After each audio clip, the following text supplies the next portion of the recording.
Yeah, boy, we still need to calm our nerves for real, man. That was Rise some up, rise bullshit. up. That was some bullshit. What's I going mean, on, what the y'all? hell we gonna rise to? Cause I mean, you can't look. I ain't gonna Well, I lie, saw it's bad, man. It is. I know it. it's bad. I know it. But hey, man, we're here to talk about it. Falcons versus Colts live post game reaction show. It's bad, y'all. I understand how we feeling right now. Falcons fall to 3-6 after losing in overtime to the Right. Indianapolis Colts, 31-25. Right now, the Falcons have to go either 8-0 or 7-1, 7-1 just to get to 10-7. Come on, But Eric. 8-0 or 7-1 in order to even have a chance at the playoffs, and that is looking as grim as ever has been this season. Well, let's talk about it, y'all. Well, I mean, hey, I to mean, where get the in hell do we start, man? I mean, where do we I mean, start? we can start from the beginning and work our way back. I just feel like the Falcons, they did answer well after the Colts went and got that touchdown, but they missed the extra point again. They didn't trust their kicker that much today. He missed a couple of things, and they've been between the two teams. We've had 5 kickers between the two teams, so kicking has been an issue for not just the Falcons, but for other teams as well. And we It's was been for hoping the NFL, man, the last 3-4 years. Cause I last three, mean, if four Justin, years. like I told you, if Justin Tucker got to the point where he was missing kicks and he was the most accurate kicker of all time, then Hmm. I mean, it's just that bad. But Yeah, yeah, but we I started we hear started y'all say, pushing forward though. We started pushing forward. What yeah, we yeah, yeah, yeah, because yeah. in the first quarter, again we was going back and forth at it. We was able to put up 7. They was able to bounce back again and put up more points against us in the first quarter to ultimately win the first quarter. But Falcons, they battled. At halftime we were leading 14-13. But that second half just did not go according to plan. I feel like I gotta blame. It's a lot of blame to go around, of course. But one thing that you gotta notice, and this is just for anybody who has something to say about this defense. This defense in the last 2 games has had 13 sacks in the last 2 games. And unfortunately, we were not able to win either game. But That but is but just to go crazy to me because the to time of add, possession, that's what I'm getting yeah, to, because the time of possession for teams are just overlapping, and the defense, as great as they've been and as bend but don't break, I hate to use that term, but I'm just saying, like, we were getting pushed to the limit, but we're not necessarily breaking, getting the ball back, getting the ball back, getting the ball back. Eventually, what Jonathan Taylor did with that 83-yard run, which is the longest run in the NFL now, Bijan being number 2, Smitty called it. He said, man, the defense getting tired. Jonathan Taylor for the break one. I said, man, I see it. I see it because we're time of possession. 40 minutes for the Indianapolis Colts to only 26 because I of saw it, bro. overtime for the Falcons. I was waiting on it, boy. Look, You can't let keep me putting the tell you. defense in that situation. Let me tell you, bro. I don't know what it is with you know stacking plays or just being consistent, man. And with it all, man, consistency is part of life. You gotta be consistent with everything. Because when you look at what happened in this game, Bijan, he got back on track with 84 yards. And he caught a couple passes. Well, I think he went over 100 yards from scrimmage. Tyler Algier got it going, 57 yards and 2 rushing touchdowns. So the run game did their job. No, he did not. So, He had so 88 yards. He had 88 88 total yards yards combined. today, Bajan. Yep, Bajan had Okay, 88 because he so only had okay, 4 so yeah, because yards one of them play passing. got called back. Right, right, right. Hmm. So when you look at it, man, I got to put the blame on somebody. And you like you said, it can go around It can go around, but we got to keep because it real, y'all. We got to I'm gonna keep it add real. on to the stats that you threw out a few minutes ago. Go ahead. Last 2 games, the defense is averaging giving up 450 yards a game. Think about that.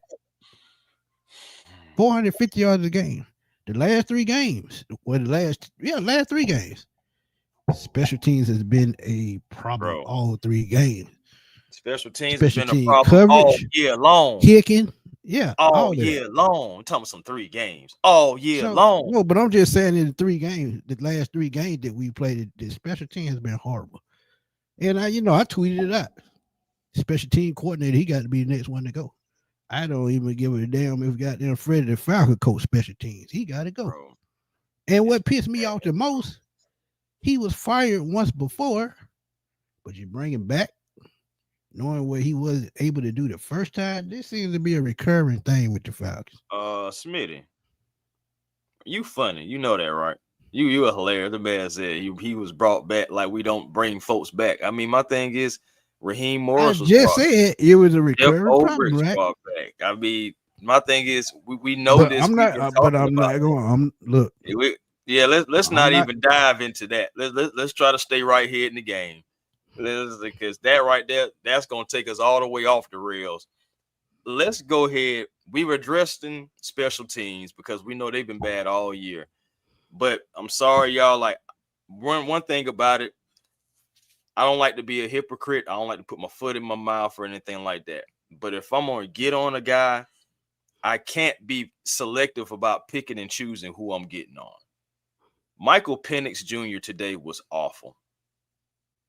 You Okay. knew I was going there. You knew I Yeah, was about to go there. bro. Hey man, he was awful. I know I don't know how 12 many out you of counted. 28, bro. I 12 don't out know of how many 28. you counted, but I counted at least 9 passes that should have not been incompletions or should have not, or the ball placement. It's today was a bad day at the office of Michael Penix Jr. I think he will be one of the first people to tell you that too. I feel like he's a pretty accountable young man, and he would tell you that he didn't have his best day today, but it was bad. I did not like what I saw from him. And don't get me But wrong, but the offensive but line, Chris, kind of shaky. you But go can't ahead, blame bro. it on the offensive line because you got I, to I'm think. not. I'm not. I'm not. I'm not. Because I'm what not. did I tell you about a couple of those plays that were second and third down? He's still being predictable. He's still being predictable. If when Sauce Gardner jumped that pass and almost picked it off, Sauce Yes, Gardner I was in did the see that. damn backfield while Bijan was going for the ball. That's a bad sign. That means he stared that man down like he was in the goddamn shower or some shit. Come on, Right. man. You look, I look. did see that One too, thing, though, look, Larry. one thing about this And they- this this team that I don't understand on this offense. When they get something going, it just they can't not string together plays. I just look. Ooh, man. Yeah, it's tough, bro. And you have all the right to be frustrated. Everybody in the chat, everybody who represents this logo right here has a right to be upset. Man, we are 3-6 with all this talent, and we cannot finish games, regardless of how we start. You know what I'm saying? Most times we've been starting pretty well. We'll be putting up points on the board. I don't think outside of the Panthers game, I don't think it's been a first quarter that we haven't put up some type of points. So it's Yeah, like, but but outside of that, how are you finishing? It's not about how you start. It's about how you start, how you adjust, how you finish, because you got halftime. And we are right. just not putting those phases together as a team. Let's talk about the bad clock management that we did talk about at the halftime break. If you guys caught that, me Oh and my Smitty did a God, little something, we but ain't yeah, gonna it even was get just the bored. clock Look, management. man. We have bad clock Ooh. management in this week in and week out, and it's just like, come on, coaches, when are y'all going to get it together and be able to put it all together? It's frustrating. Now the thing Chris, about it with the timeouts, that's you can take coaching a break. 101, bro. That's coaching Right. 101. When you have any kind of time left on the clock and it's third down and you got a chance for a stop, you call a timeout. Call the I timeout. mean, they Very lost 20 next play. seconds. They lost 20 seconds. Very Right. next play. Bates Motel. Very next play. For back-to-back weeks, by the way, he And quarterbacks then you checking go in for what? Bates You go Motel. what about 20 yards downfield? That's a chip shot field goal. Hey, you could have gave it one thing about it, like I was saying too. I wanted to have the killer instinct Ooh, to try boy. to have the foresight to possibly be like, you know what? If we do get a stop, just give yourself oppos. That's what it's all about. If we do get a stop or if we do get a turnover, at least we had the timeout right there. You have more time. Now you have more things. Now you give your offense more opportunities to run with, fully maximizing on the opportunities for your team. That is what your job is to do. And overall, I'm saying overall, not just this game, but overall, Coach Rod has not just fully grasped that. And that's one thing that just hurts the team overall, But too, you've been a guys. coach in the league damn near 20 years and you still doing that, bro. And like Ron said, we didn't convert any third down, not one. Not Yeah, one. we were one. I And think we we were only one at converted 19. one, just like Dirty Bird game said, one over the last two games. Yep, I was just Think about to about that. bring it up. Yep, I was just about to say this. Dirty Bird 1 and 19 in Ooh, the last boy. two games on third down. But again, what I just said, the defense 13 sacks in the last two games. So you tell me who's not pulling their weight. The offense ain't pulling their weight. It's been the same thing the last 5 games. Since the second half of that Buffalo game, it's been straight downhill. Just like this game. Absolutely. They started off very solid in the first half, even though they had their mistakes in the first half on offense. They started pretty solid, but the second half it went right back downhill. And Tyler Algier gave them the damn. He gave them the burst this game. When you get him going, you supposed to win the game because you gonna control the clock. What do? Go right back to throwing them damn dink and dunk passes. Right. Man, come on, man. Come on. If you got a damn running back breaking the ball 8 to 10 yards in Bijan and Tyler Algier, I mean, they had a combined, what, about 135, 140 yards? Come on, man. You got to take advantage of that. Mm-hmm. And this is Oh, another thing, another point. And this is situational play calling and situational awareness of what's going on in the field. And I told y'all 2 weeks ago, he's been struggling with progressions for the last 3 to 4 games. Why? I don't know. I don't know. Progression is some after a season learning and playing in what 11 games. Progression is something that you should be picking up better at this point, and you got to put that on Zach too. But when it's come to play calling, yeah, Zach made his mistake this game with the predictability. But he called a much better game than we seen in the last 3 to 4 games. Come on, man. I mean, look. yeah. I'm just saying. At the end of the day, guys, intentional groundings. You can't keep letting Michael Penix slide with those because at the end of the day, some of those, like at least two of those intentional groundings, sometimes you do have an outlet, sometimes you don't. I admit, offensive line, you got to be able to hold up for the guy so he to be able to give him time too, though, so he doesn't get that intentional grounding. But the Correct. protection overall, not just from the offensive line, running backs. Sometimes you have a defense bring an extra guy, and if you're not able to pick that up, then what's going to happen? Your quarterback's going to be left vulnerable. We've seen that happen today because what happened? The quarterback. Now that was on Michael Penix, by the way, too. The play that I'm talking about, where it was a free runner. Michael Penix had his back to him. He didn't feel him. He had a quick out, but he didn't take it. He held on to the ball, resulting in the sack fumble. That was on Michael Yeah, Penix. I'm he's just sorry, not it was. developing the right way, bro. And one thing that he's got to learn, and I don't know what his mind be thinking sometimes. When you got Kyle Pitts that open, just sling it like you usually do. I know you want to float the ball and you want to work on touch passes, but when you got Kyle Pitts open like that, get it there the best way you can, the best way you know how. And see, that's the thing that's not clicking in the brain. Do I touch pass right here? Do I zoom it right here? Do I, Bro. That do play I? to Kyle Pitts, that should have been touchdown.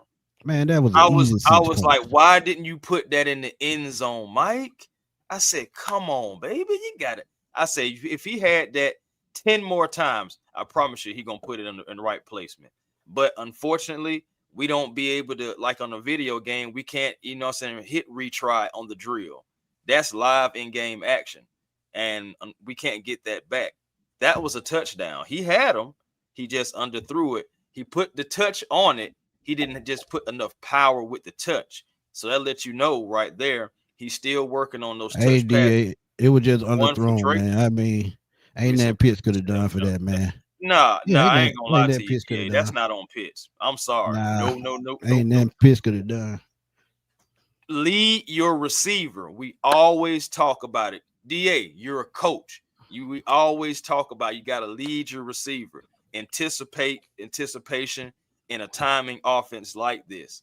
Michael Penix has to have better ball placement in Man, that particular hold situation. on. I'm sorry. Champ, did you see where the ball hit? The ball hit the defender on the damn head, not Kyle Pitts.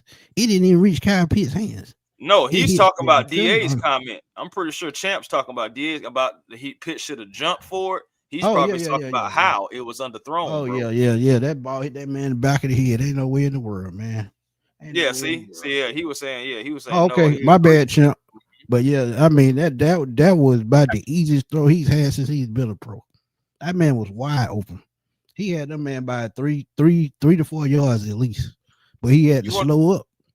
you want to know something that's funny to me? This is from another left-hand quarterback too, and I hate to use it but I mean, this is what he said, and my thing is, Tua always says that he doesn't necessarily throw to a receiver; he throws to the area where he's supposed to be, And that's what quarterbacks are supposed to do. and That's what that's they're why I supposed to use do. it. That's why I use it. Left-hand quarterback. Somebody, he's got to work on it. We knew it was going to be growing pains, y'all. We're not jumping on Michael Penix saying I would never say Michael Penix sucked, because he doesn't. He's growing, and it's going to be lumps, bumps, bumps in the road, all that good stuff like that. And today was just a major bump. Today he was bad. And if there's anybody out there in the Falcon universe, I don't care who you are, if you don't give the accountability that Michael Penix will have a bad day today, then you tripping. I'm sorry. Michael Penix was part of the problem. It was not all on Zach Robinson today. And that's like the Right. first time I could really say that. 12 And out of 12 out of 28. That's that's what not I'm gonna saying. cut it. Like, yeah, that's not Not gonna gonna do it. cut it. That's not gonna do it. I mean, y'all can jump on Zach all y'all want. Yeah, he had his problem with predictability a little bit this game, but he put them in a position to win this game. I'm gonna keep it real with y'all. Kyle Pitts, that very first damn pass dropped. Yeah, we had we How had the too hell many can you we had start? too many of those today too. Kyle Pitts That's was it. that major. Kyle My Kyle Pitts, Pitts would have still been running, still like Darnell right Mooney, Darnell Mooney, Kyle Pitts. Who else?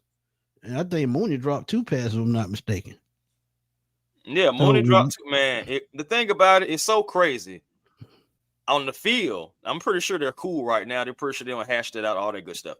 But on the field, in the heat of the moment, Mooney looked frustrated with Penix, and Penix looking a little bit frustrated with Mooney. But Mooney but more that so kind that of like that the but it's frustration the with same somebody. thing with Pitts.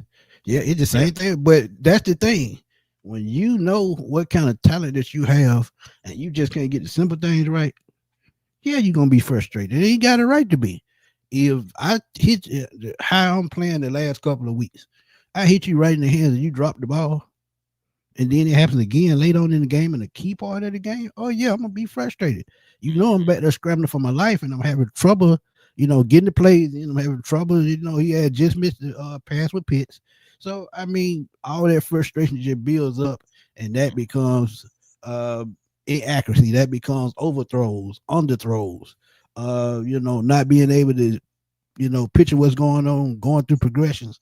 All that stuff adds up. Frustration takes a toll on all of that. Mm-hmm. So, but I mean, like I said, man, I know Penix had his faults, but that damn special team, boy, No, the woo, boy, they special had teams, three they big had returns this five. game. They had five, bro. They had five, including overtime. They had five. They had five that made a difference. And four of them was explosive, and then you had one that just kind of like set them up for a field position. Even though the defense made a play on that particular drive, they kind of null and void it, but still, special teams gave up five plays today that was in positive field position.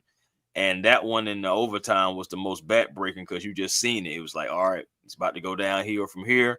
It was our chance to try to get that offense down the field to at least, get a field goal, and give the defense more time to rest. We did not. We And what convert, did I say this game? not I knew convert. this game was gonna have to be won in the trenches, so field position was gonna be key. Of I know I course, remember saying that. Field of position was course. gonna be key. And And yep, what do they I and talked what do about they time of do? possession, and the Yeah. time of possession was just not in our favor. And again, I don't care what defense you can have, Hall of Famers up and down your defense. You throw them out there for 40 minutes, and the offense only having about 20, 26. They're all going to fall. I'm They sorry. gonna need a they gonna need an oxygen tank by halftime. Right, bro. I don't care who you got back there. I don't care what Hall of Famer you put back there. Give them full energy, no injuries. You can give them all that, and you put them out there for 40 minutes. I'm telling you, they all Hey, gonna be tired. cuz this is exactly what I'm saying. They had two key stops this game and an interception, and they did not capitalize on either one of them. But Indianapolis, when they turned the ball over that first time, Indianapolis drove right down the field and scored.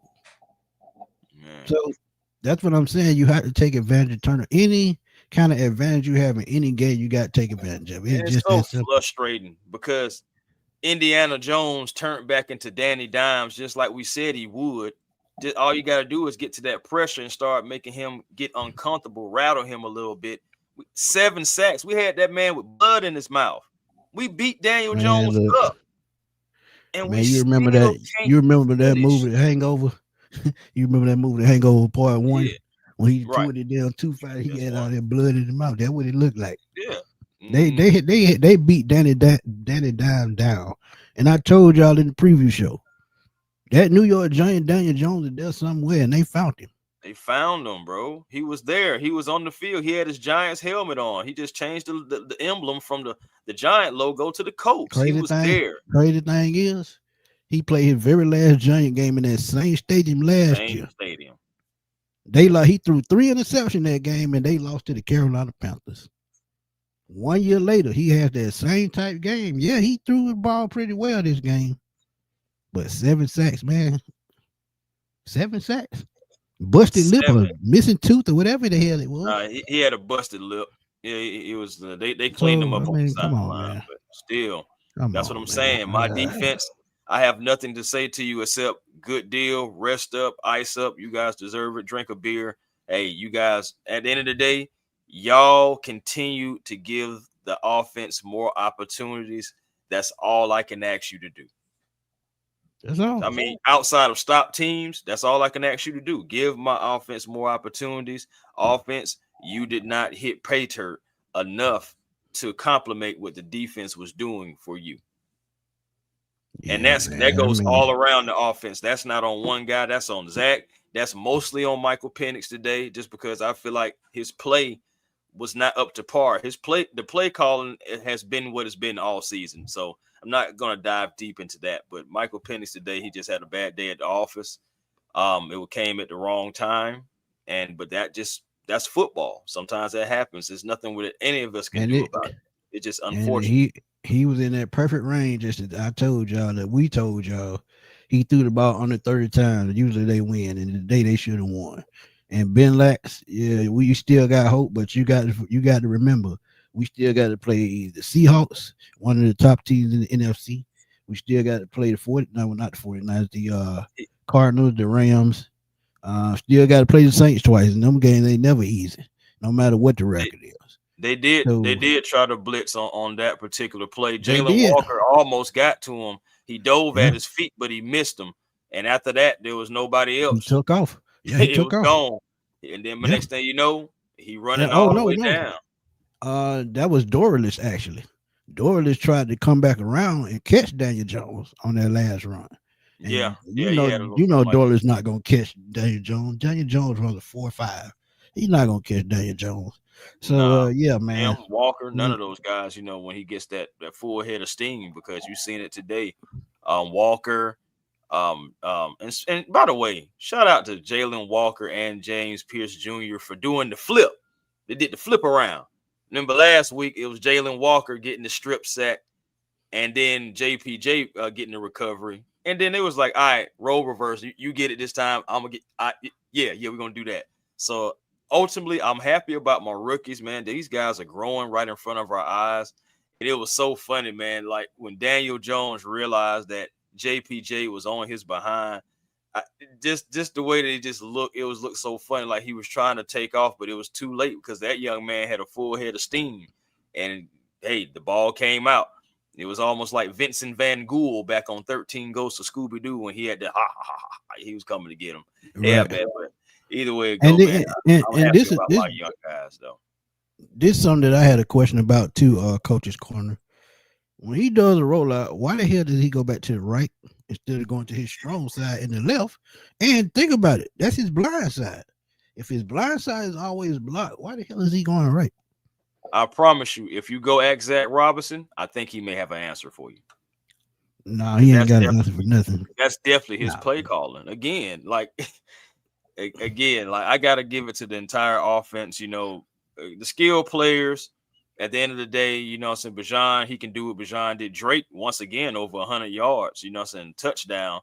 Those guys doing their job, but Kyle Pitts, he had a drop, but he did get caught across the middle.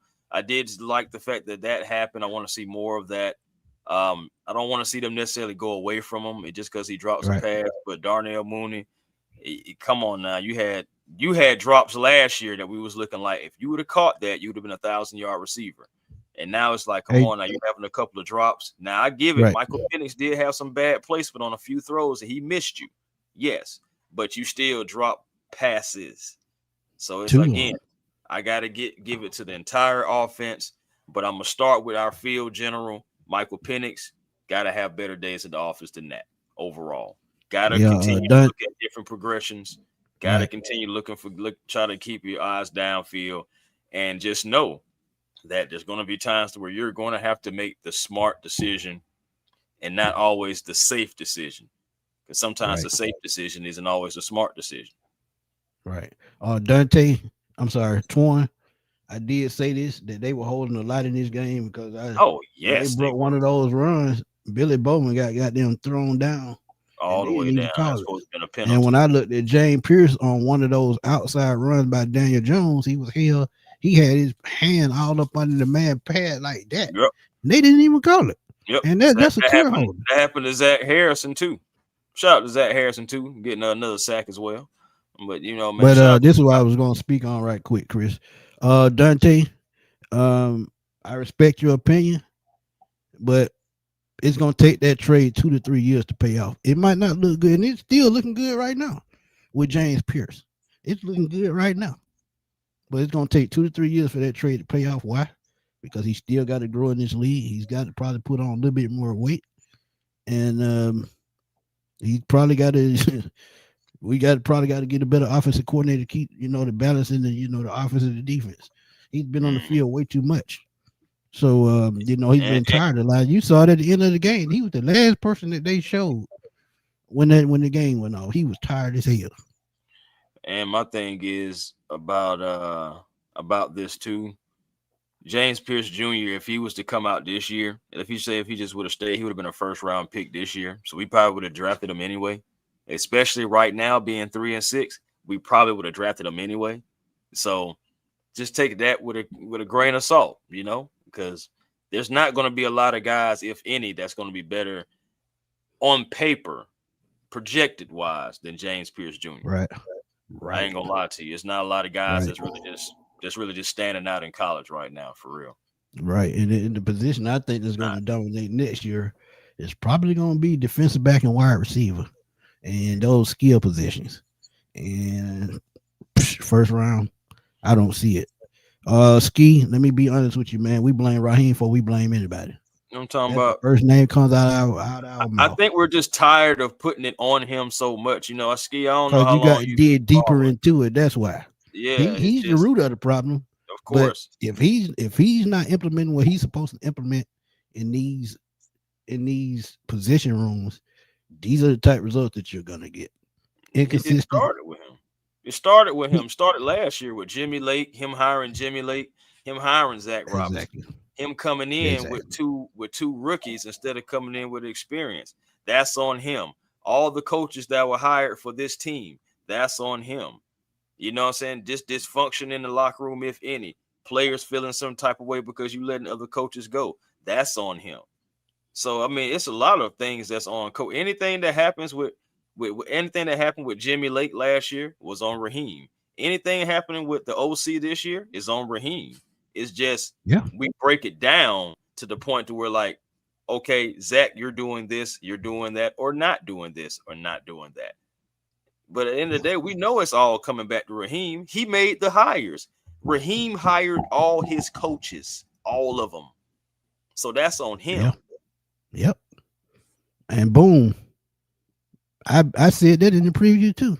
You got to learn how to spread the ball out, man. Stop just looking for certain receivers. If you can progress through the field and find somebody open, just throw the damn ball. Don't wait on Drake to get open. Don't wait on Kyle to get open. If you see somebody open on knee, just throw it there, even if it's just 4 or 5 yards. Because guess what? Third and medium, third and long, killing y'all. When we just talked about it, they didn't get not one third down conversion. Why? Not today. Because they were usually in third and 6, third and 7 or more. Even third and 12, third and 13. Third and 13, third and 14. It was just third and forever. Felt like all day for the most part, guys. And again, you can't. I mean, the Colts, they get paid too. They're not going to have no sympathy for you. They were just coming off a loss. They were supposed to have another one. Like seriously, I really believe. Yeah, we did. We did miss Bergeron today. Yeah, we missed Bergeron, but we can't blame this on the pistol either. It was just bad play. We can't put it all on one thing. That's the thing. The whole entire offense was dismal. The offensive line did hold up for the most part because they only gave up about 3 sacks. I think those other 2 sacks really came in the second half. So they weren't even terrible though. Honestly, Daniel Jones should probably be in his locker room cussing out his offensive line. Bro, I was bleeding from the mouth. They sacked me 7 times, but they still won the game. You know? So really, when we scored that last touchdown, Daniel should be complaining.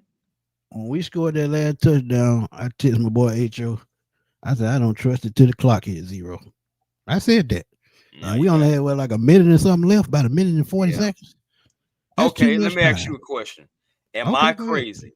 Am I crazy now for when Tyler was running the ball for him to take a knee at the 1 to make them use that last timeout? Then yeah, he probably should have done that.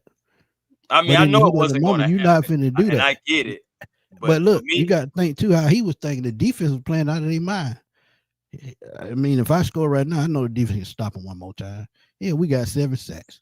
I'm going to do whatever I possibly can to help. I'm thinking if I'm the head coach, I'm going to try to do everything I possibly can to help because they have been on the field for so long.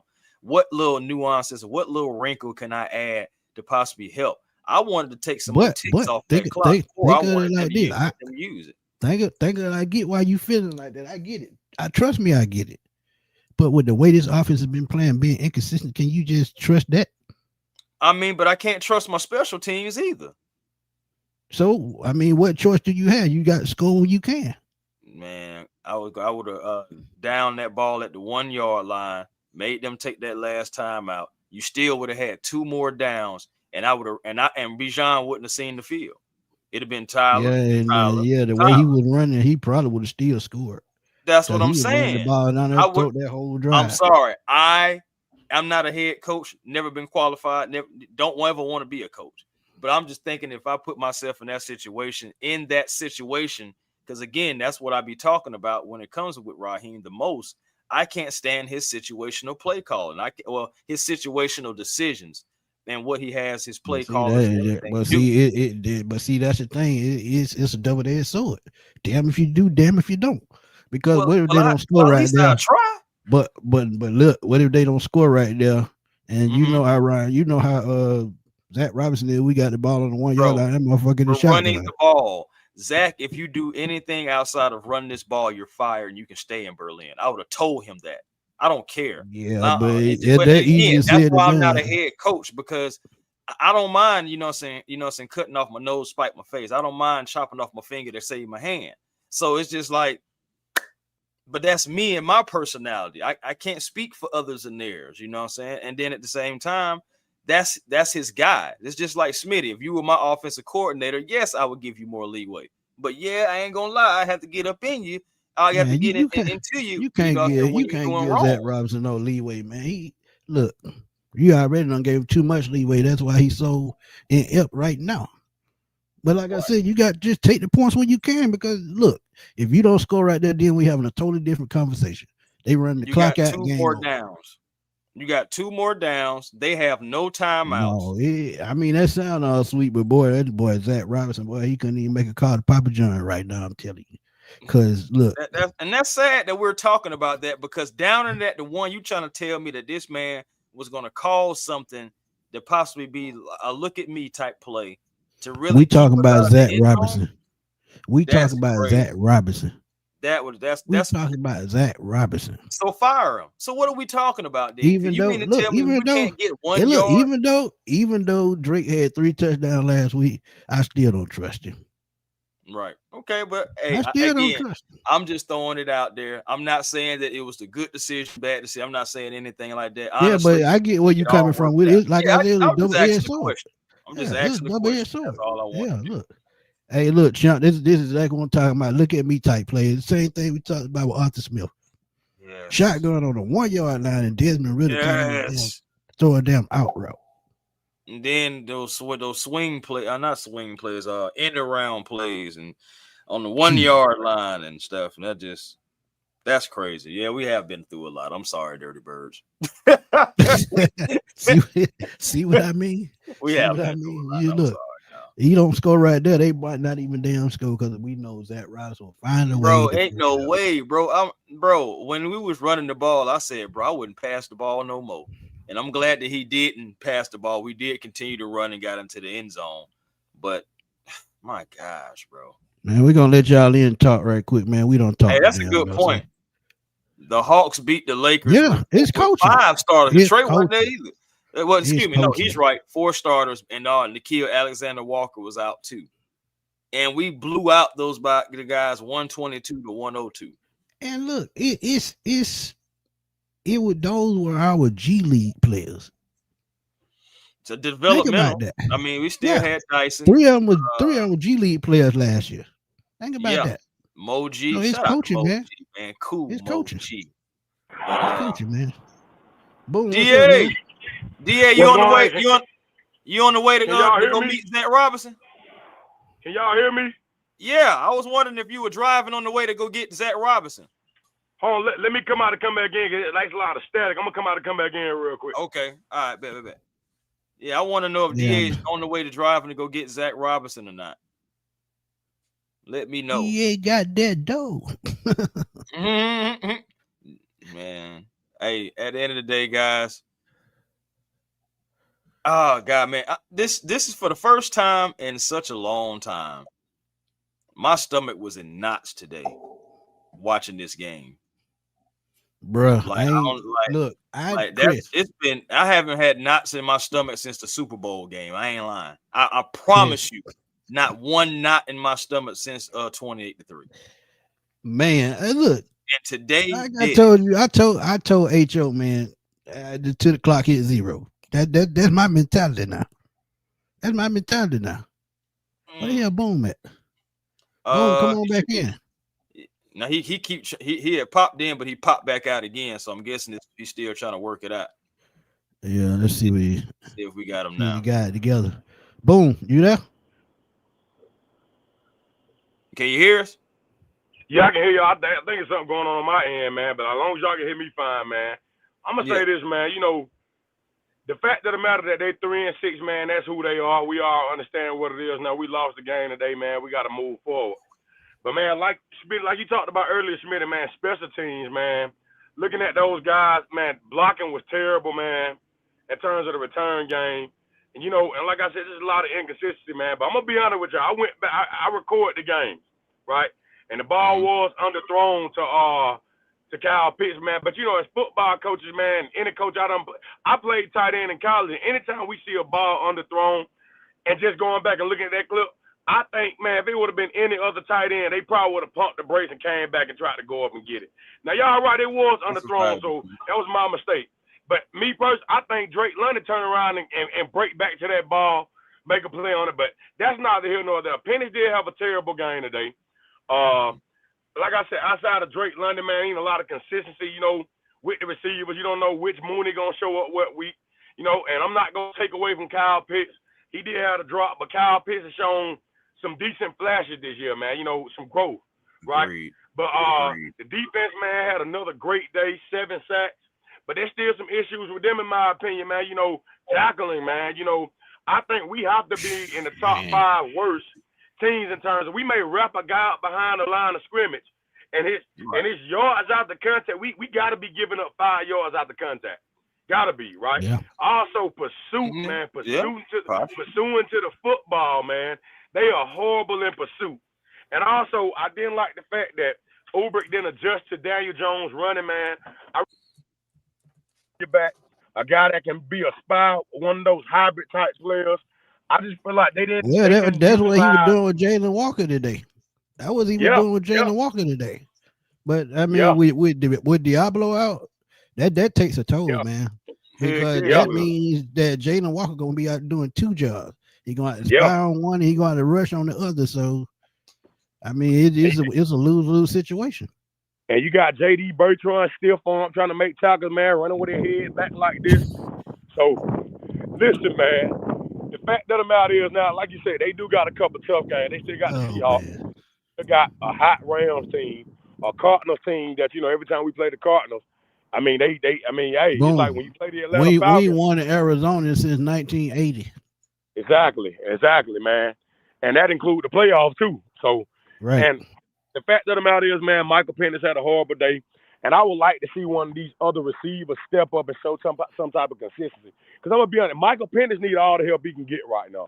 I mean, this kid is still learning. Like, I agree with Chris, too, man. Why are you rolling out? Why y'all got this guy rolling out to his blind side when the blind side protector, Wilkinson, is doing a great job, man?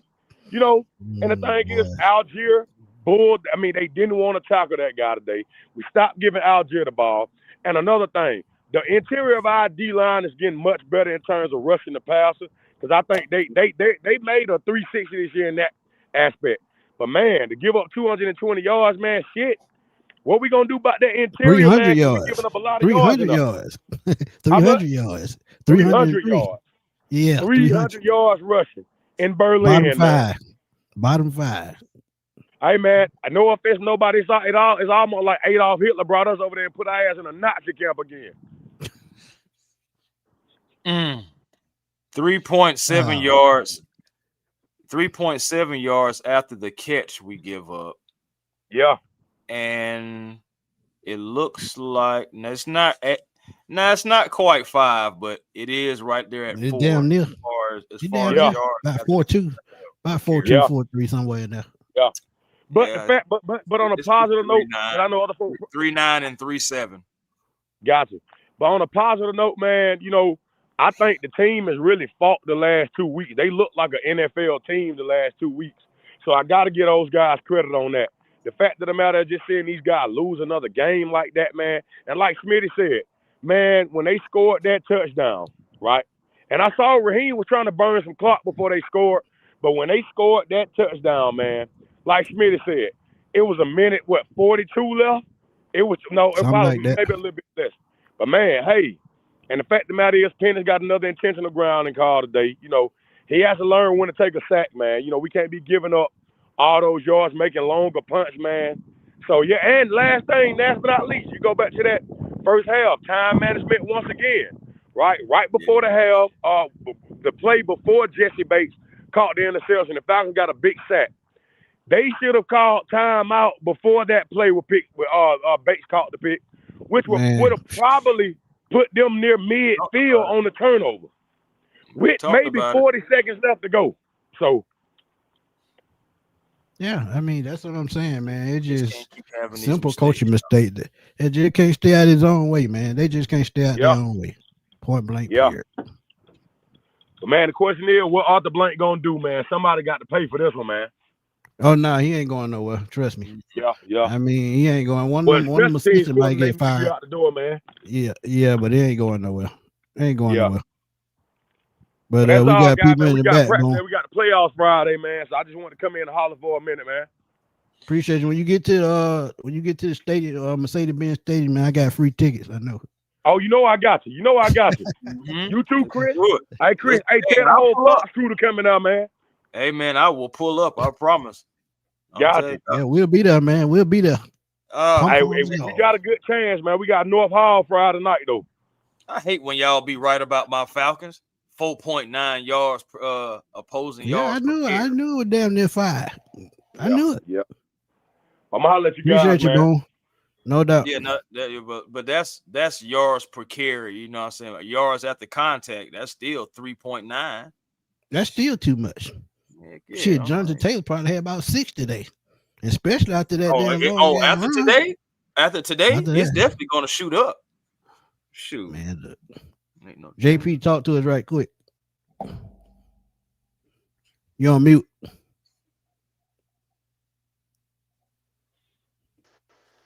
My fault. Can you hear me? Yeah. Chris, what's happening? OG What's Smitty, what's happening, good, man? family? What's happening? Oh Long day, man, my brother. Woke up last early week. morning for that bullshit. Well, I mean, it wasn't bull. Anyway, I get that. I get that. I feel what you about to say though, JP. I mean, we played. It could have been worse. At least It we Oh yeah. was definitely in could it have at been the end. worse. That's that playing up and playing down to competition, man, and that's coaching. My number one thing, the first thing I got to say, Smitty, it was 3rd and 21. It was 3rd and 21. We let Daniel Jones run and get 19 yards. Yes, we did. They was out of field goal range. Yes, they were. We let them get 19 yards. It was 4th and 2. We let them convert on 4th and 2. But They should have it kept was doing what they were 3rd doing. and They should have kept 21. blitzing. Should have It kept was blitzing. 3rd and 21, Smitty. I'm sorry. I'm Yeah, sorry. they kept The blitzing. first half happened. The coach the time management thing, it happened in the first half. This was the 4th quarter. This was the game.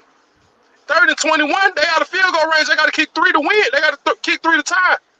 Bruh, it's unacceptable. Ulbrich is the only one that can stay. Everybody else got to go, man. Everybody else got to go. And let me get to my offense. Hold on, Penix. Hold on. Cause where you trying to go? You thought you was going to run off on me? No, Oh, Penix. He gonna get No. he gonna get that work I'm today. finna get it to you, Penix. I got to be real. And I know Falcons fan, we love our, you know what I'm saying? We love our coach. We love our, Penix ain't above reproach, man. I said that last week. He not above reproach, man. He missing people, man. I understand we ain't got the talent, you know what I'm saying, on our second, our third wide receiver.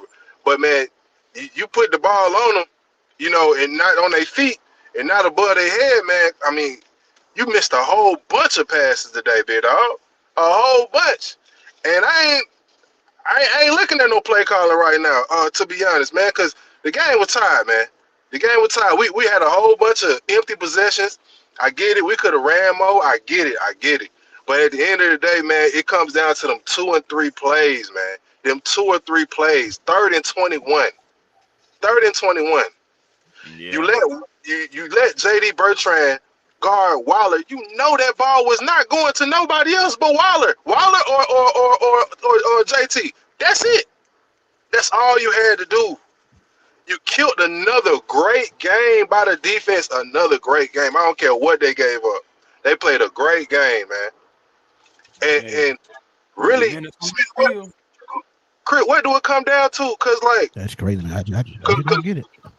we speak on Zach. I mean, these players got to play, man. Players got to They play. I'm do. just gonna be real They with you, do. bro. Offensive players got to play. They Our do. defense is crazy. Did we come in the season thinking this? Did we come in the season thinking that our offense was gonna be laps miles behind our defense? That's Nah, I don't think. crazy, bro. Nah, not after what we saw last year. We knew that it was going to be a rookie, a second year guy. But you know, essentially his rookie season. But we saw with the offense, he still got the same weapons. He has more talent, or at least he's younger than Kirk Cousins, so he should be more mobile as he is, and he should have more talent. We should be fine. It's just we had to get the defense right because everybody regressed. Everybody under Jimmy Lake's system. Everybody. So Agreed. now you have a better system, and you're seeing some of those familiar faces again, like the Jesse Bates. You're seeing him getting the max out of Jalen Walker, who's starting to turn the corner. Brandon JPJ, who got Dorless, a sack today. Brandon Dorless, Ruka he's Roro. acting up. Everybody He's is acting starting to up grow. this year. Dorless Yeah, is acting up. He's and acting a that's what fool I'm right saying. That's what. But also shout out to Nate Ollie for that. You know what I'm saying? That's a now. very underrated signing. We always talk about Ulbrich as we should, but in those trenches, That's Nate Ollie. That's Nate Yeah, Ollie all day he long. definitely getting the most out of that kid because you got to remember, coming out of college when he got drafted, he was one of the top guys as far as interior pass rush win rate. So he just doing what he was doing in college. He just transitioning over because he got coaches that knows how to work with him. Look at Jimmy Lake last year. Doris only played what, probably about 15, 20 snaps the whole season. And Right. now he hits the season off and running. He's got what, Chris, you said the other day, he got what, about 5 sacks now? 4 or 5 sacks. Yeah, About five and about four. four and a half, about four and a half, Yeah. five. So Mhm. yeah, so it's just all about coaching, man. That's what it just keep coming down to, and it ain't gonna change. Right. And Zach Last thing, Harrison again I'm sorry. Go coming ahead. back. No, I was just about to say, and Zach Harrison coming back, he got him a sack in his first game back off of the knee injury. So you have guys that's getting after it. Nate is doing it by commission, similar to how he did it when he was with the Colts a few seasons ago, and they had those high numbers, but it was like 12, 13, 14 guys with like 6 sacks, 7 sacks, stuff like that by committee. But what you had, fam? Last thing, Smitty. Last thing, Chris. And I'm gonna wrap it up, and I'm gonna get to y'all, and I'm gonna listen. Um, so Smitty, you said 2 games ago. I think the San Francisco game. You said that the players are gonna start tuning out, turning Raheem off, right? Mm. All right. So maybe not the whole team, but definitely some players have definitely tuned him out.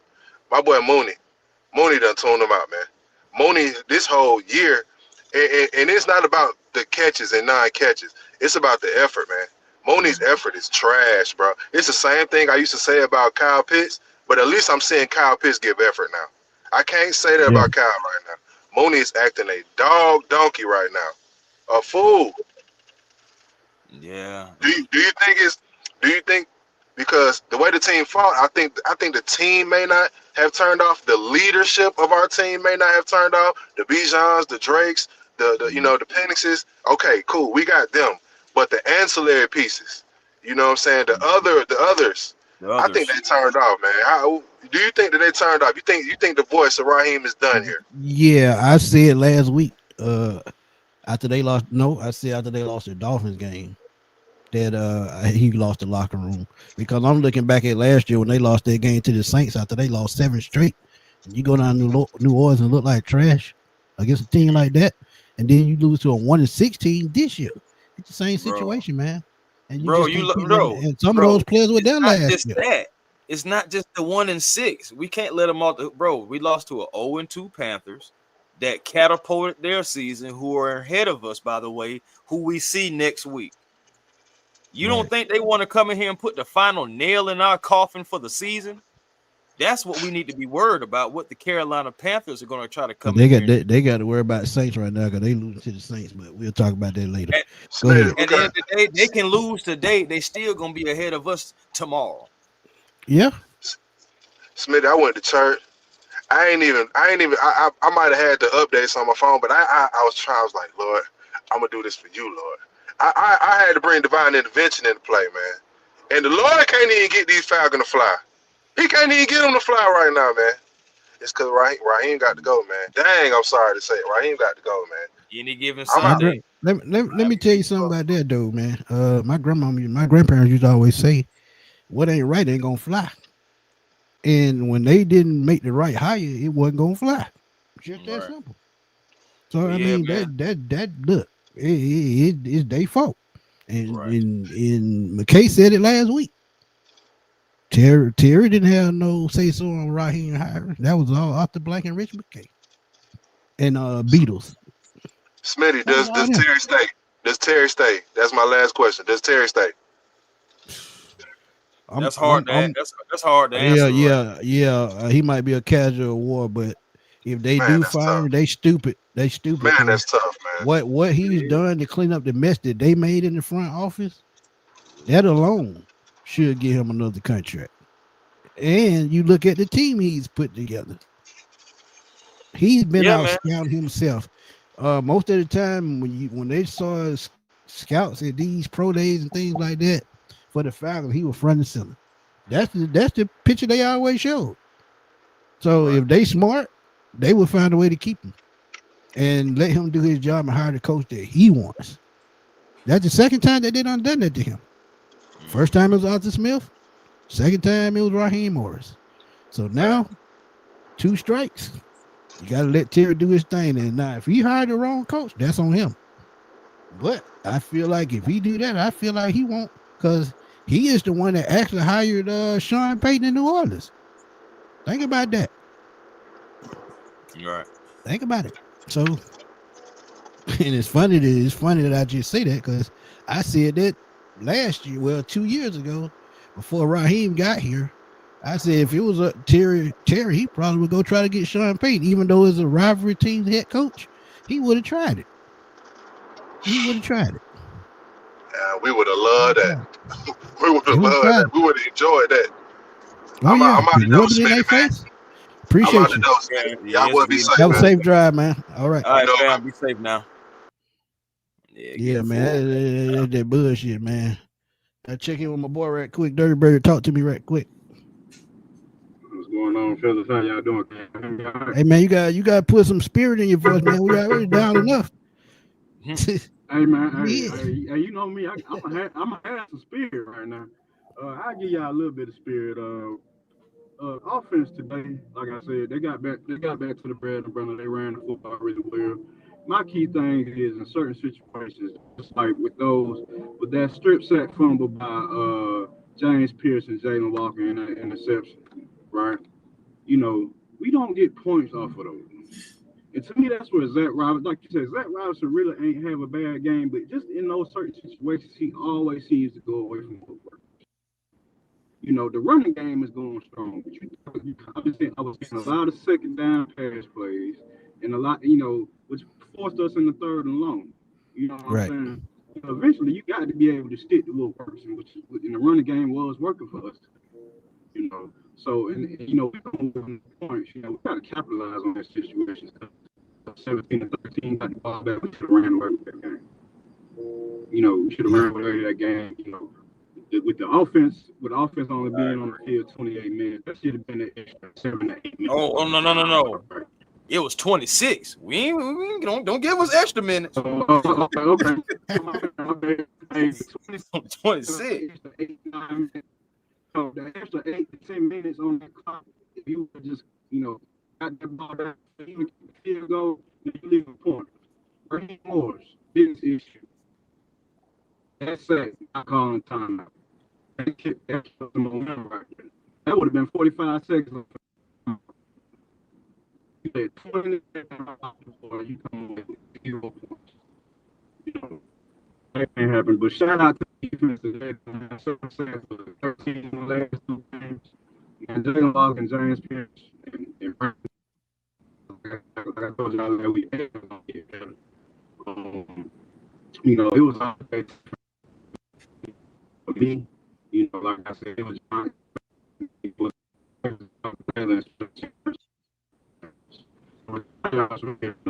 You breaking up? I can barely hear you. Yeah, you breaking up bad, bro. Defensive team is pretty much the ones. You're in a bad area. Yeah, we can't hear you at all, bro. Like every time you started trying to talk right now, it's messing you up. Last thing I heard was special teams. Yeah, you're in a bad area. Yeah, you may be in a bad area. It sound like you out. Yeah. Shoot, just drop off and come back. Drop off and try to come back in. Yeah, drop off and come back in. But, yeah, you're in a definitely in a bad area. Yeah. Yeah, let's RJ, what's up, my guy? Yeah, I have put hey, what's happening, fellas? Man, I've been a long time supporter, man. So I'm just glad to come on and talk to y'all about this. Oh, yeah, man. Thank you for joining. Yes, sir. Yes, sir. Man, here's my thing, man. Situational football, man, is the problem, man. We make a lot of mistakes in crucial situations. For example, we had the huge sack on second down. It's third down. You got them pinned down. It's like 3rd and 15, 3rd and 20. Daniel Jones completes a pass. That's the biggest thing with the team right now, man. It's not it's not, and it's not just this game. It's pretty much all the games that we have lost. It's just bad situational play. And again, man, that comes down to coaching. Uh, Listen, man, I think a lot of us really talked about this. A lot of us said, man, we did not believe in Raheem Morris. He wasn't even good enough to bring back after he was the interim head coach. What made you think he would That be was my better? point exactly, man. That's my You point know, a exactly. lot of us didn't believe, but because we are fans, we said, hey, man, we'll give him a shot. Let's see what he can do. And Raheem is just falling flat on his face, man. Let's just forget about the halftime adjustments he doesn't make. But let's just talk about the simple things. He don't even know situational football his damn self. This is Nah. your head coach making millions. He doesn't even understand situational football. He doesn't know how to put a staff together. This really bothers me when you talk about a head coach, man. The biggest thing with a head coach is being able to bring coaches in to make your team better. Raheem is horrible at this, and it's shown. For me, man, I'm gonna be honest, man. I think the last guy was right. Michael Penix cannot escape this smoke. He has No, not looked good, man. He has not looked good. And listen, I understand he's a young guy, and I understand he has a lot of there's a lot of bad coaching going on. However, when you watch the play, man, those grounding penalties, those intentional ground, that's unacceptable. That's unacceptable. We Can't keep cannot happening. have that. Can't keep happening. Um, the next thing is Michael Penn, and I don't know if it's just because we don't have other guys in the receiving core, but man, bro, you got to use more than Bijan Robinson and Drake London, man. You have to spread that ball around. That's what Even if it results in something, even if it results in a drop pack, we got to spread it around. That's another thing. But this pistol formation has to go. And here's my thing too, man. I want to get y'all's take on this as well is I believe is not because I was a huge Terry Fontenot hater, man. I want to put that out there first. But this year I have really seen the fact that okay, he has put a good team together in the draft, in free agency. I think our problem is not necessarily Terry, but I think the problem is Rich McKay because it's been proven this year that he is more involved than what any of us thought. Oh And no, how do y'all I feel always about knew that? it because I actually spoke on a couple years ago.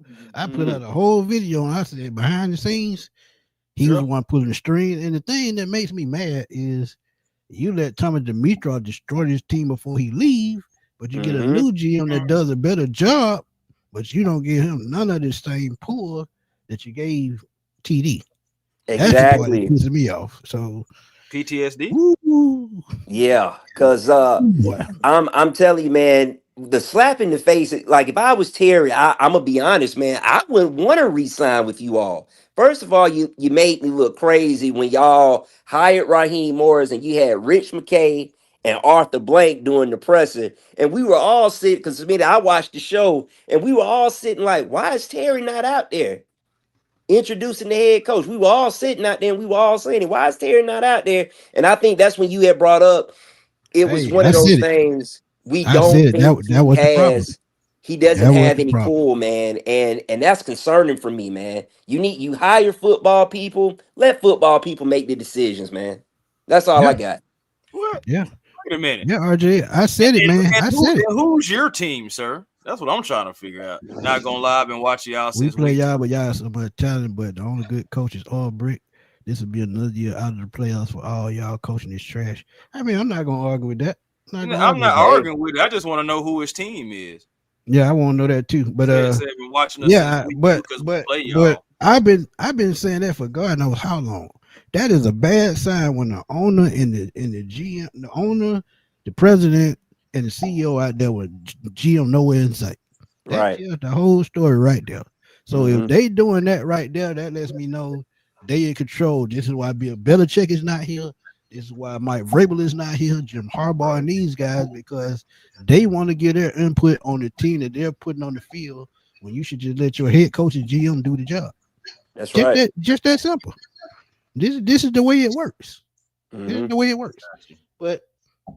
RJ, I appreciate you coming on, man. Definitely Yes, appreciate sir. your support, man, always. And we'll see you next Sunday Yes, sir. inside Be right here. Carolina, man. No Take it doubt. easy, Appreciate fellas. you.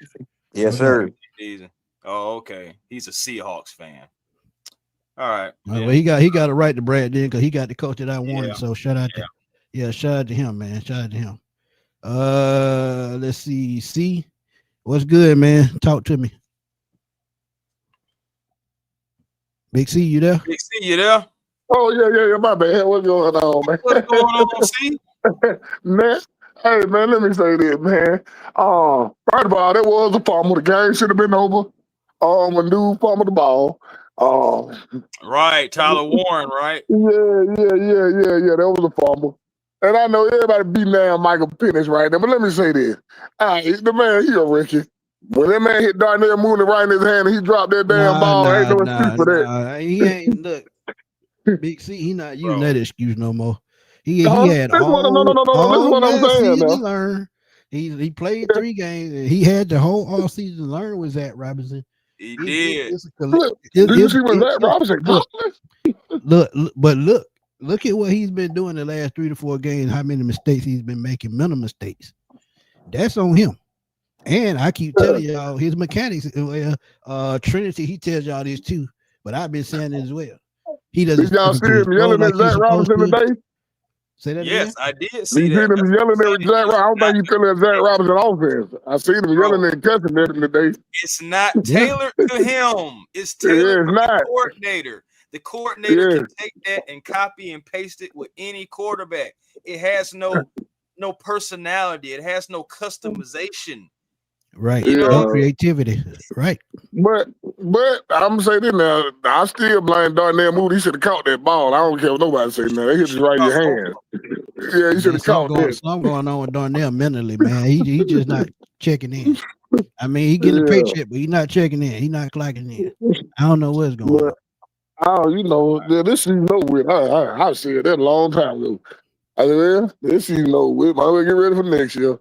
Hopefully they get, I don't know if Raheem gonna get fired, but I know Zach Robinson up out of here. But we need a better offensive coordinator. He got a job already, so he pretty much don't care. Yeah, he don't care. He got a job. But, he don't care. Yeah. I don't know. They probably are gonna. They need to fire Raheem ass at this point. I'm like, bro, come on, what man. good is gonna do? Who you gonna replace him with? They didn't let Terry pick his own coach. They need to re-sign Terry, give him an extension, let him pick his own coach. And like you said, if Terry pick a coach and they fail, now that's on Terry. But Terry should get fired because of this. Yeah. No, it's true. I mean, I just feel like, again, the next coach that you hire may possibly want all of his own guys, you may have to start tearing stuff around anyway. I think another reason why Raheem is here is to help keep things in place and intact of what they're trying to build. You get rid of Raheem, you probably gonna lose Obrey. Yeah, you gonna give the Obrey. I give the Obrey. Nah, he's not gonna get the job. I don't want Obrey as my head coach. I don't think that if you get rid of Raheem, we're gonna lose our pass rush. We had a pass rush how many years? If you get rid of him, Obrey gone. That's what I'm saying. But that's exactly how I feel. If you get rid of Raheem, it could be a simple fix. It could fix, like I keep telling you. It could be a simple fix. They get an offensive coordinator. Give him one more year. Like he kicked Jimmy Lake out the door when he found Brick, turned it around. What if we go down and find the offensive coordinator that can run probably the same system without the pistol formation, a West Coast style offense that fits Michael Penix and his arm strength? And we might not even be having this conversation because look, like I keep telling you, it's the same problem. They're throwing over the middle just a little bit, but with a guy like Kyle Pitts, you should be destroying the middle of the field. Yeah, he's like top 3 in EPA. Like, and so the man is getting out there and he's getting open. He's being missed. He's not getting opportunities. It's been at least 3 games to where it should have been the Kyle Pitts day. Now I'm still grateful for Drake London and I'm grateful for the year that he's having, but it feels like, the prioritizing is more so Drake London over Kyle Pitts right now.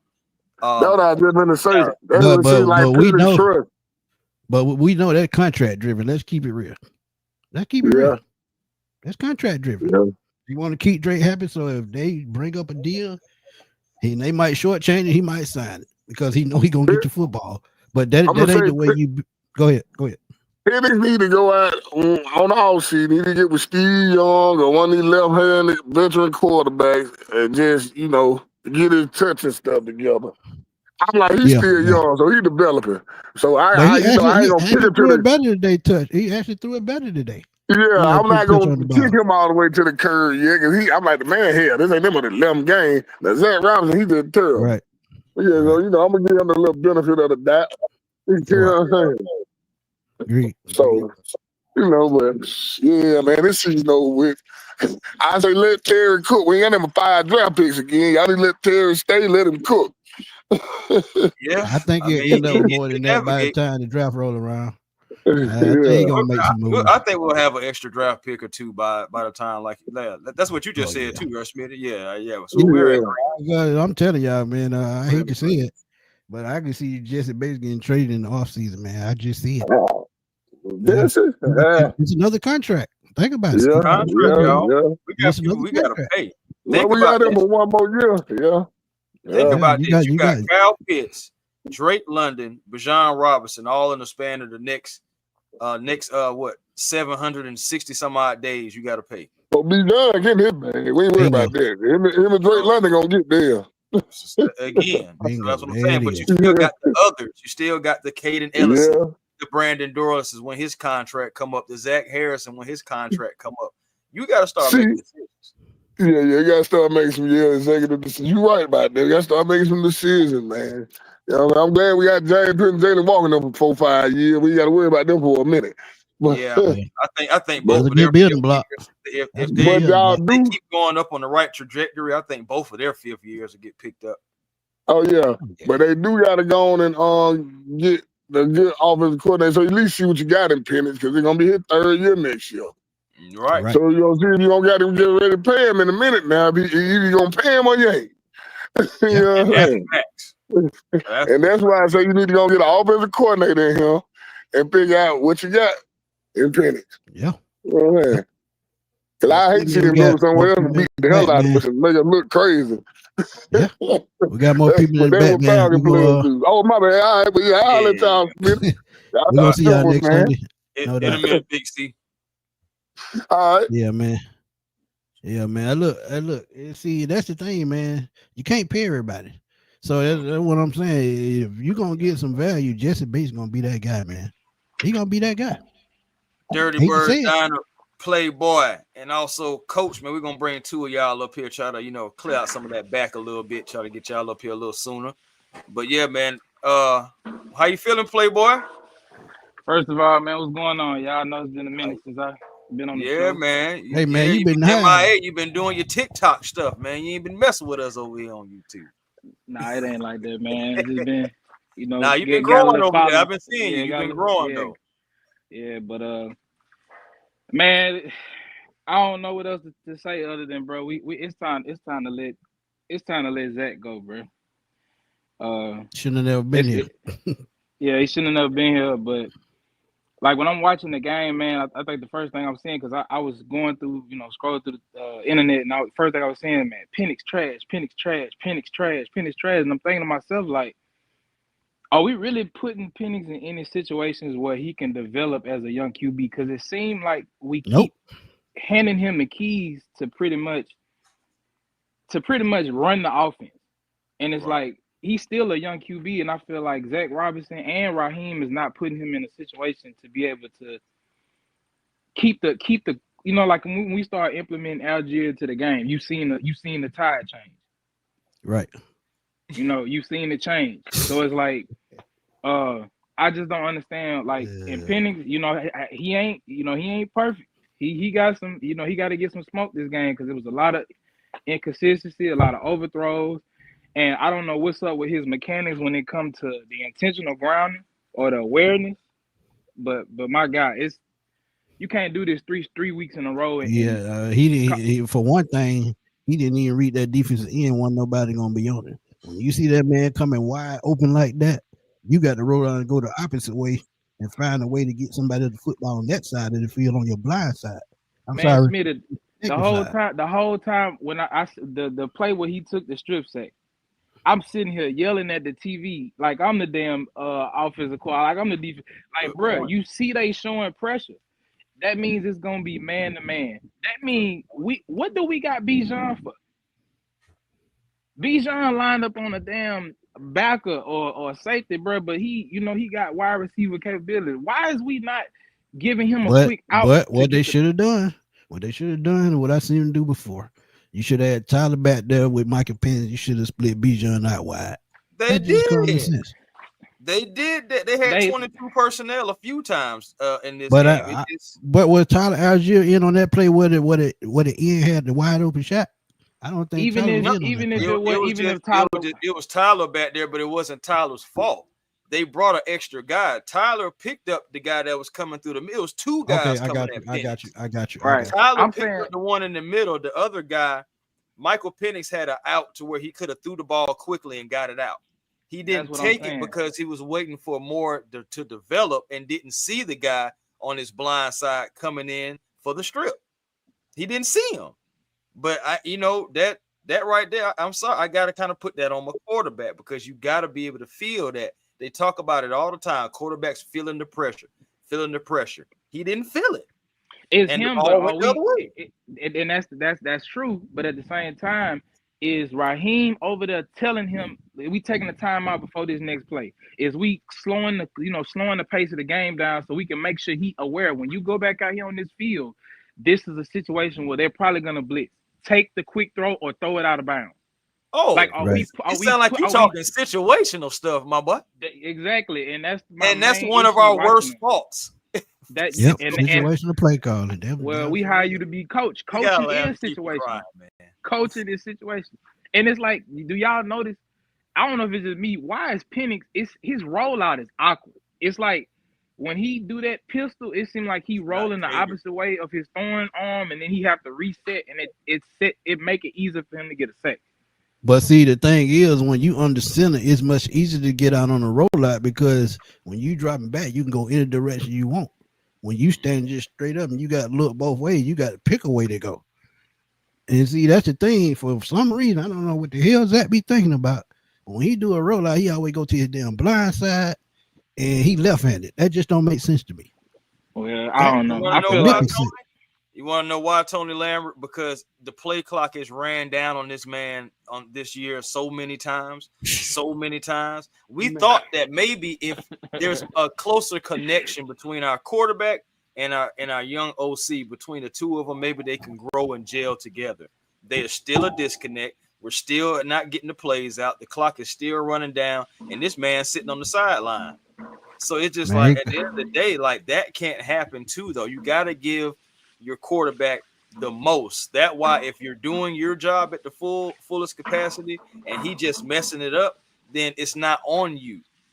But you're not putting him in the best situations, just like Playboy just has said. Are we putting him in the best situations? Right. Not all the time. I'm sorry, not all the time. I haven't seen us be creative with play calling. Man, we haven't caught. If Mooney can't catch the ball, okay, let's get him involved on some sweeps. If Bijan can't get running, let's use his receiver ability one-on-one with somebody, just like a mismatch with Pitts.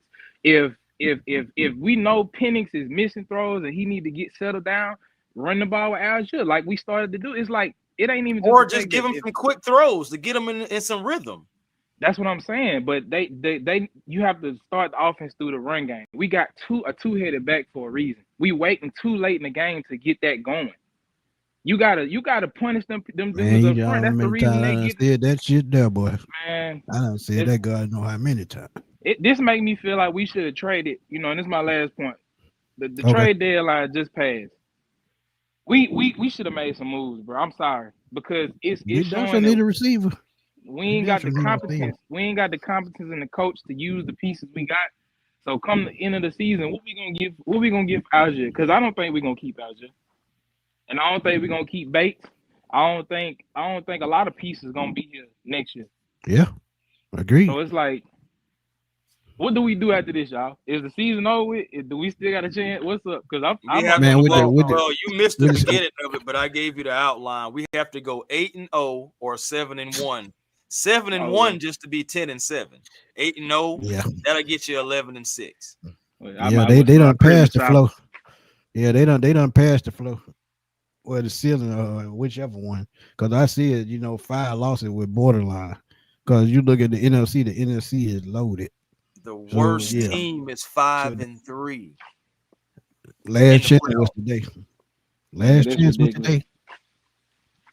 But man, I ain't gonna hold y'all no longer, man. Y'all doing some good work. Make sure everybody in here like, comment, subscribe to the page. Get the pages in the algorithm. We got to get some positivity for our fan base going, because the media gonna rip out. Hey, we try to keep it positive, man.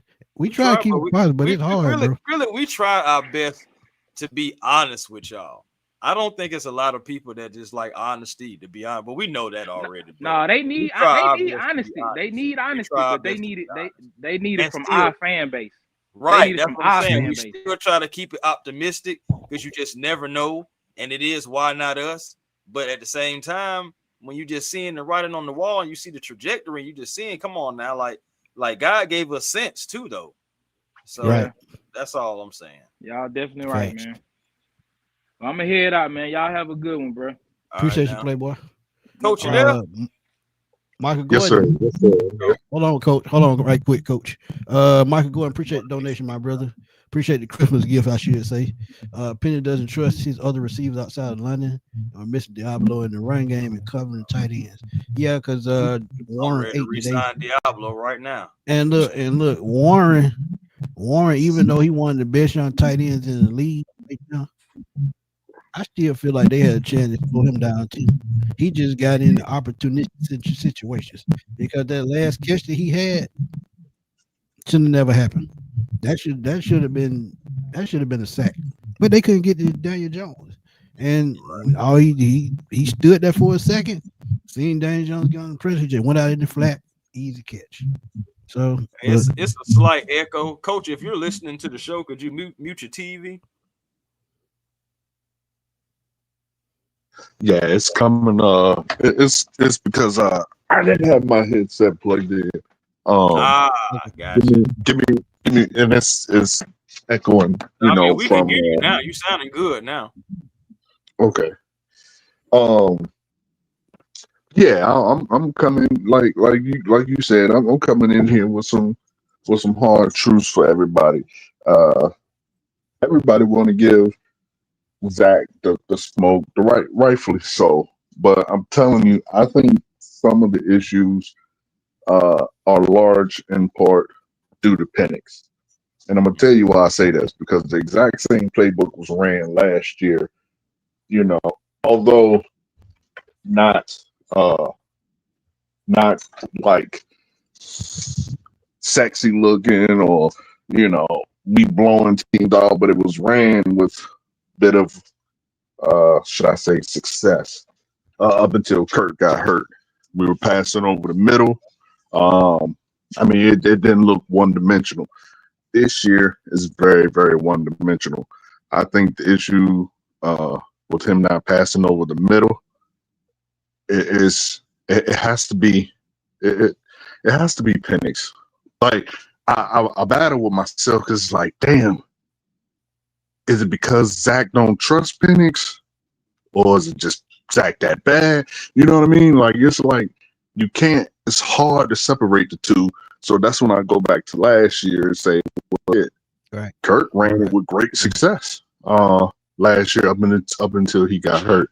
So I don't know if it's so much Zach. Does he need to go though? Absolutely. But I think people got to let this idea of Raheem getting fired go. And I'm going to tell you why. And it has nothing to do with football. Think about this, fellas and people in the chat. What team does Raheem coach for? What is the dynamic? What is the dynamic of the city that he coaches for? So you're gonna fire your first coach of the dynamic of the city that he coaches for after 2 years, but giving every other person who don't look like him a minimum of 3 years. He's gonna think about that. He know one thing. Our AB is a very smart man. So he's gonna know, okay, I do this, I'm gonna have a fire shit storm on my head, and that's the first thing. Even I though get we look, I know, look, Coach, I don't mean to cut you off. I get that part, but you got to think of this too. He should have made smarter decisions coming in. you When you that's what I don't was about surround to say. yourself with the right Warren said, talent, go ahead, go ahead. no, you're absolutely right. That's exactly what I was about to say. Raheem Warren's getting fired. He did it to himself. You tied yourself to two rookie coordinators. Now you can't fire one coordinator because the second you fire Zach, you're admitting you don't know what you're doing. So you basically got to roll with Zach to the rest of the year. He You do. Yeah, absolutely warranted the fire, but facts. that's what I'm saying. I don't think AB will do it because of the blowback that he will get, even though people with critical thinking and know that he needs to be fired due to performance. A lot of fans ain't gonna see that. They're just gonna see quote unquote the obvious. So I Well, think well, that let, right well, there let, is let, gonna let be me let me rebuttal like by saying this though. I get what you're saying, and I agree with what you're saying. So if he got that feeling, why not he just step his ass back, let the GM do his job, and let Terry do his job, and him and Raheem come up with a plan, and let them hire the coaches that they want to hire instead of him doing that. See, when Arthur Blank puts his foot in everything, that's what I keep telling y'all. That's when shit go wrong. Look at what Jerry Jones is doing in Dallas. That's why Dallas yeah, can't get it because he can't. yeah, He yeah, keep putting his foot in. Step back, yeah, be the owner, cut the checks, let the front office do their job. Tell Richmond Case to take a step back too. Cause I'm telling yeah. y'all, he got his spoon in the damn pot too. So I Yeah, mean, I look, think too many cheese, not enough idiots. Keep it like that, plain and simple. Go ahead. yeah, absolutely, and I'm with you. But that's what I'm saying. I think that's what will get him another year. That's and in that he will. I think everybody's under agreement. Zach won't be here next year, so he goes and gets. I would assume he goes and gets a proven OC, uh, and he gets a year three. Albeit it's going to be on a very short leash, but what I'm saying all that to say, I think people thinking that he's going to get fired this year. I think Nah, that's a hard no because of what I just said. You're not going to fire the city's first coach of the demographic of the city is in 2 years, and you've given everybody else three. I just don't he see gave that Dan happening. 5. Huh? So he gave Dan Quinn 5. Yeah. Right? You know what I'm saying? Like But I I just understood that. I understood Dan Yeah, I Quinn. understood that because of the roster problems. Yeah, so I Yeah. understood that. And Super Bowl. Oh, And and Super Bowl. another unpopular opinion. I don't think, again, this is revisionist history. He's gone, so it doesn't really matter. But I think Arthur Smith got fired prematurely because I think if Arthur Smith had this team, we'd be in a way better situation. But Because we know he gonna run well, the damn ball. to that yeah, point, Arthur Smith offense right now through 9 weeks. I know week 10 has to come out, but he is right behind Steichen, McDaniels, and Kubiak, who we still have to play. He's number 4. Yeah. yeah. Yep. So, but yeah, I think back to my original point though. I think we gotta give him the smoke. Penix the smoke. And now I understand you don't go hard at him because he is still young, but at the same time, I'm not for all this slowing it down, making it easy on him, dude. You are in the NFL. I'm seeing your contemporaries light years better than you. I think the only one that might slightly be on your level is JJ, but everybody else that were supposedly from what I hear from my fan base so bad, your Drake Mays, your Bo Nix. I mean, they're just light years ahead of you. You cannot 3 weeks in a row potential game winning drives get intentional grounding. That ain't coaching. That's football IQ. You got to know better than that. You have to know better than that. That's why I said before we came on, I was like, Smitty, I was like, that's his third one. I said, I can't keep letting him slide with those. I can't. Yeah, you can't. You got to be able to. It is not saying Penix sucked to state facts, and the fact is he is not playing up to par of a starting quarterback, which, as we know, could be because he has bad coaching, or it could just be him. I think for me, the jury is out. I'm leaning sort of on it. Quick question, Coach. Not to cut you off, but I do just because you're a coach, I do have a question for you. Yes, sir. Do you feel like great talent can outweigh terrible coaching? Sometimes, I think so. I don't. I know that's sometimes, tough, right? Sometimes, Okay, and the reason why I say majority of sometimes, the time, though, is that a yes or a no? Majority of the time, though, great talent is better than bad coaching. right? Can the talent be able to be so good that no matter what I don't think so. does? I don't think so. Yeah. I don't think so. Because even if you got bad coaching and great talent, at some point that damn bad coaching gonna screw you. You can make it all the way to the playoffs, and as soon as that bad coaching show up, guess what? You're gonna get Shows blown his out and go ugly get sent head. home. Boom. Yep, Like, it what never in the fails. world happened? Good coaching We is on always 14-2, and we at the house. Exactly. My point exactly. Yeah, But Coach, we still got some people in the back that we got to get in. And people hit that like button, Smitty. We appreciate you, man. Chris and A1, man. Y'all please hit that like button, man. We need it. And two, y'all hit that hype button up on our videos, man. Go to our video, hit that hype button, man. That boosts us through the algorithm as well, because it boosted the hell out of one of my videos the other day. So yeah, just a little bit. But what we gonna do? Oh snap! Before Here we comes move some on. trouble. Here comes Hold trouble. on, before we move on. Hold on, A1. Man, hold on, Sean. Dirty Bird Gang. I know you got cut off, my brother. Okay. Give us one last point before we let you go. Bring it back down. One of my last. Bring it back up. All right, go ahead, bro. Yeah, probably one of my last points is this right here. Okay. Just like how y'all was talking. It's a simple situation of coaching, man. You know, in critical points where you have, not only that, I'm gonna get the Penix also, but just the situation of coaching on, calling the timeouts and just be able to take advantage of opportunities in certain situations. Like when you got 2 turnovers and got 0 points, you can't do that. You can't do that in this league and expect to win. And we always hurt ourselves in those situations, those certain coaching situations. But I'm gonna go back to what y'all said about Penix. Yes, he did. He was pretty awful today. He missed a lot of throws, but that just goes about what y'all said in the preview shows and other than that.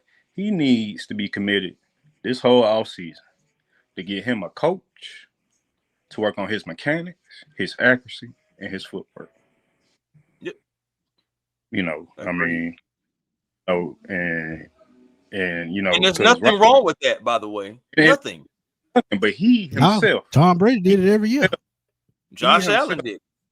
Yeah, he himself, he wants to be the best, right? First off, you can't be scared to run. I understand you scared of getting hurt, but in order to be the best, you got to say screw all that, man. You got to get better at every aspect. Well, then is to get the ball out quick, and I'm hoping Zach Robinson or whoever, I ain't even gonna say Zach Robinson, whoever come in, figure out how to throw us to the middle. Because every time I see him drop back, it's either long routes or routes to the out. I don't see nobody running or cutting a little slant route or a little cross route to the middle of the field. We don't throw to the middle of the field. But I think a better coach and a better OC would definitely get the best out of him because he needs it. And like y'all said, it ain't nothing wrong with that. Mm-hmm. Facts. Special teams was very bad today. I don't know what we're gonna do on that, but that was horrible. These return yards are ridiculous. That's what I was trying to say earlier. Okay. Time field position was just basically helped them in this game. At the last possession, you keep them out of return the way the defense was playing here. They way out field goal range. You got them closer into field goal range. Facts. Yep. Well, we appreciate you coming through as always, my brother. We had to get you back in and get your final thoughts. Yeah, Definitely man. appreciate you, man. And shout out to the chat, man. Y'all like, subscribe, support the algorithm, and y'all keep these guys going. Share the social media too if you got to too. I try to share it to my friends, and they try to come through as well. So Hey, we Appreciate you. appreciate you. Yep. No doubt. Heck No yeah. doubt. But yeah, man, let's keep it up going, man. What we gonna do? We gonna bring in the last two, and I got Larry Ditz from Ditz Way coming through.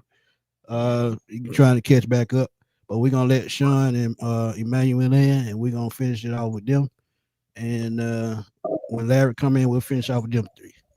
Yeah. But yeah, man, look, ugly day, man. I know Sean got a lot to say because I know we're gonna have that conversation tomorrow.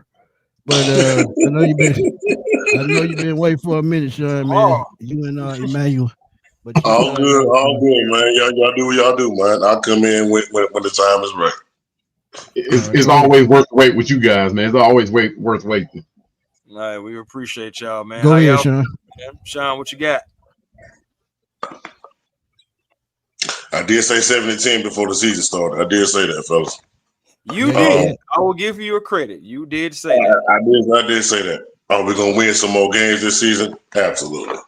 But the talk of playoffs and doing that, no, that shit doesn't sell. That shit doesn't sell. No, cancel Christmas on that. This my thing. It's gonna be a lot of turmoil when I say this.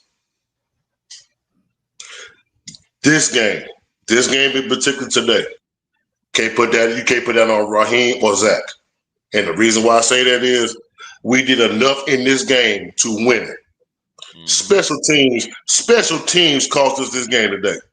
Let's keep it all the way 100. Oh yeah, Special 200%. teams cost us this game today. 7 sacks. We in the positive in the turnover margin, and we still lose. Yeah, Marquise We didn't Williams turn over the definitely ball. 7 he sacks, definitely got to be including dog. 2 sacks. On 13 that in 2 weeks. Yeah, and including on that game time field goal when when Indianapolis tied the game to send it into overtime. 2 sacks. And we still fumbled it. People could say about the defense, they was tired, man. They was tired. They just keep it all the way, but they was tired. Yeah. So what more can you do? And like I'm the type of person, I'm an accountability type of person. It's easy to blame the coaches. It's easy to blame the coaches. But at some point you gotta put the accountability on the players too. Penix played bad today. You can't blame Raheem, you can't blame Zach. When you missing throws in the ground over the head, no. That's not coaching. That's the player. Mm-hmm. Let's keep it real, fellas. Let's just keep it real. Passes. Yeah. So it's so much finger point that you can do as far as coaching wise. Do I believe in Raheem and Zach? Shit, no. Hell no. They need to get up out of here. But today, you cannot put this game on them. This was special teams. This game. Last week was special teams. They had 4 drives in plus territory. 4 or 5, something like that. They had like 5 total. 5. It was like 5, yeah. bro. It was bad. It was bad. Special teams has been a thorn in our side all year. Regardless, win or lose, we have seen bad out of special teams, and we're being nice about it when we're just calling it bad. It's been worse football than that. And football is all about execution at the end of the day. They call it 3 phases for a reason. If one of those phases or 2 are not pulling their weight, what do you expect the other phase who possibly may be pulling this weight to do? Yeah. Tilt Too over much and weight fall. on it. Too much weight on it. Yeah, exactly. Emmanuel, what you think, man? Hey, man, once again, appreciate y'all having me on. Hey, but look, I'm gonna go 50-50 with Coach on this one.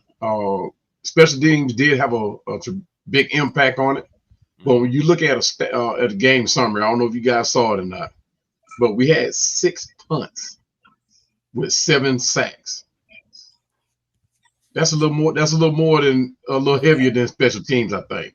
Special teams, yeah, they made some some plays that impacted the game, but 7 sacks, 6 punts, time of possession 40 minutes to hour 26. That's a little more than special teams. Yeah, I mean, but I talked about it since last year when Zach Robinson didn't utilize our tight ends. We talked about Kyle Pitts as a tight end, but Kyle Pitts technically, guys, is a receiver. That's the bottom line. That's when he came in the league as a rookie. We used him as a receiver primarily.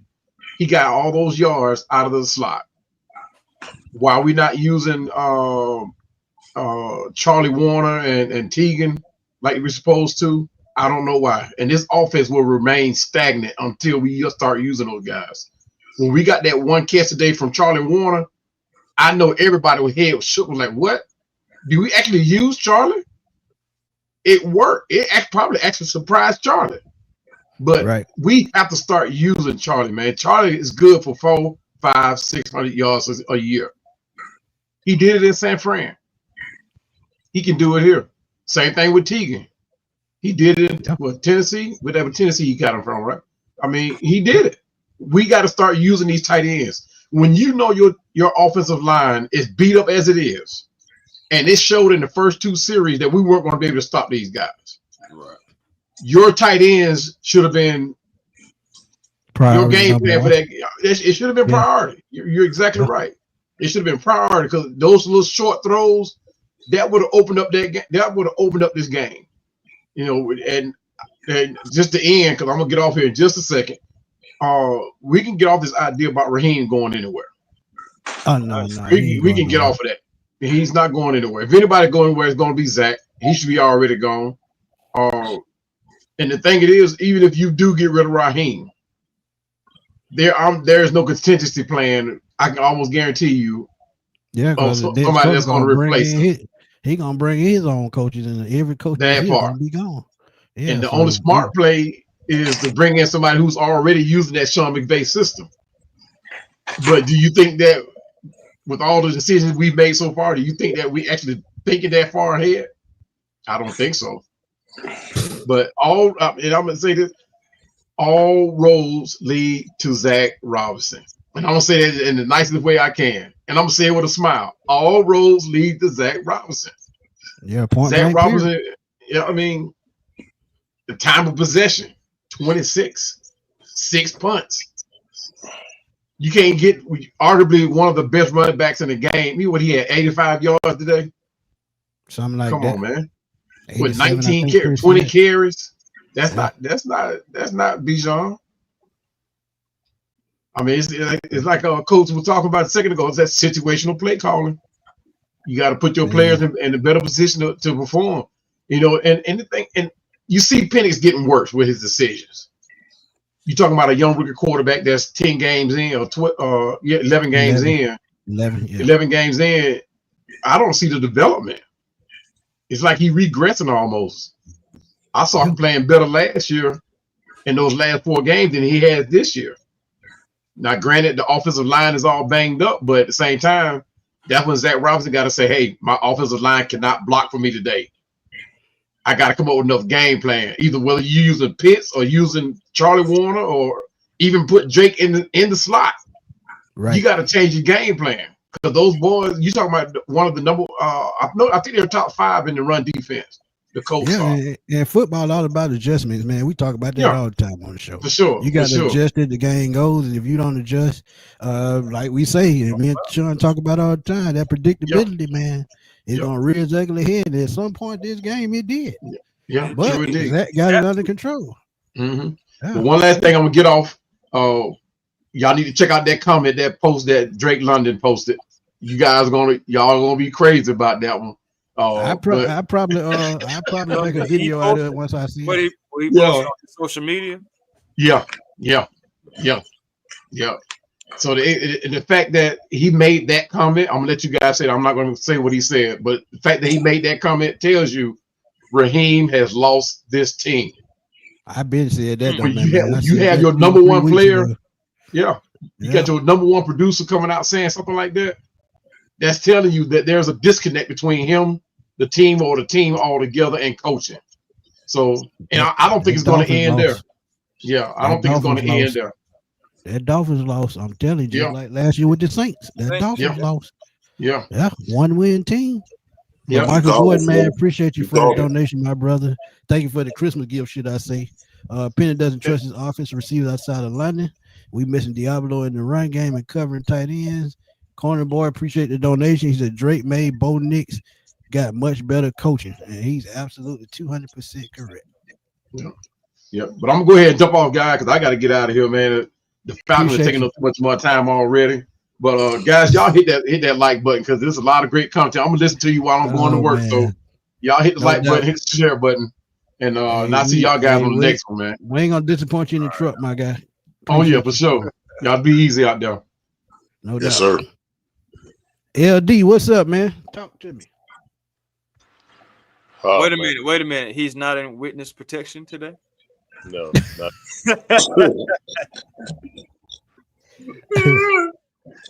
Yeah. Why you I appreciate you guys having me on the platform as always. Make sure you hit the like button, lifeblood of all our streams that help us grow, help us get in the algorithm, all those good things. All right. Keys to the game. I will agree. Special teams was horrible, but it's been horrible all season. All season It long. extra horrible this game. The I think the average was like they were at the 45-yard line or something like that, or 40-yard line starting off. So yeah, when you're giving a team they have to go 60 yards, that's I mean, come on, what are we talking about? Um, it's dumbfounding. It's dumbfounding that you choose not to use timeouts to save time in the first half, saying you don't want to leave enough clock on this. What you have, on the halftime, interview, you come out and call a timeout in a fire drill. For those that never played football, or understand what I'm talking about. A fire drill is you ain't got no timeouts. You just got extended time. Everybody can get up to the line and either spike it or kick the field goal. You're in a fire drill situation for a field goal kicker who would miss an extra point and a long field goal. And you quickly call a timeout. So basically let them come out and I, Oh boy. there is no way you can defend that. Regardless, I know Michael Penix played horrible. I'm gonna get to Michael Penix. Trust me, I'm not gonna let him slide because he had a horrible game. But I cannot emphasize how dumbfounding that is. Are you talking about? Are you talking about the that first half when Raheem didn't burn that time out? We Yeah, was getting the ball. You talking about that play? but then to compound it, you call a timeout to help the Colts get set in a normal Get set. cadence. They were running on the field to try to get set, but he called the timeout so they could take People their was time. on the ball looking for a ref to give it to with 21 seconds. If you go back and look, he was like, okay, which ref do I give it to? But normally the ref will run up to the guy who's holding the ball so he can spot it. He's sitting there holding it. We call a timeout before the referee even get the ball in his hand. Like quick timeout. Like let's save the Colts. I think he was trying to save some time for just in case we could go get in field goal range, but I understand, Larry. By the looks on your face, it don't make sense. It still doesn't make sense. I'm sorry, Chris. I'm sorry. I know. I'm with you. I'm trying to just give you an answer. Oh, there's no double advocate to that. There's no double advocate for a kicker to miss the extra point and miss a long kick. right? Here's my pushback. I had a question. My bad. Go ahead. That's a question that any of y'all can answer. Everybody, even the chat. Am I wild for thinking why not call a timeout to save the 20-man on the field penalty? That penalty I understand. Even though it was on, I don't know how. It was on Walker. They could have used the timeout then. We had 2 timeouts at the end of the game. I guess we could use them at Chick-fil-A on Monday. I don't know. guys. It's miscommunication. We All right, still been all talking right. about that the last 2 weeks. Talk about Raheem no more because it's a It ain't common. it's a lack of attention to detail is what I'm talking about, guys. That's all I'm saying. Yeah. Now, with Zach Robinson, we don't call plays to stack plays. One play leads to another play. So in the third or fourth quarter, we can run this play. You know what I'm saying? We can't understand once time got like a 13-yard run, never did it again. In my opinion, he's doing that putting the middle finger to the fans. Because we say Right. we always going to pistol. And it's the truth. It's the pistol, the shotgun variation. That's all the pistol is a variation of the shotgun. Pretty much. And when you look at it, you are severely misusing him because, first of all, we see that Michael Penix has bad feet. Okay. Mm-hmm. You get in his face, he throws off his back foot. That's why the ball sails every time. Right. Yeah. If pressure comes around him, he scoots up. When he tried to slide his feet in the pocket, he got bad feet and throws to the ground. That's a feet problem. We don't have anyone coaching him that. Why? Because we still see the same problem he had last year right now. And it's like preseason. So no one is teaching him about that right now. I Right. can't believe they're not teaching him about that. Second of all, our situational football has been bad since Raheem has taken it. Nothing has changed. You know what I'm saying? It's never changed. Now, going to the players, because I'm tired of talking about these sorry coaches. Raheem's going to back up his boy and vice versa. If you don't see that's a fireable offense from Terry Unknown, be like, I don't care what Arthur Blank, but somebody got to fire me then because this is horrible. You know what I'm saying? To the point, it's like, y'all are going to cost me my job because of the talent I put on this. I try to accumulate over 4 years, and now it's being misused. So, yeah, all right, let's stop talking about the coaches. Players, Darnell Mooney dropping balls, Cal Pitts dropping balls. You don't know where the ball going to land with Michael Penix. He had a horrible game. I'm not going to dismiss what he did.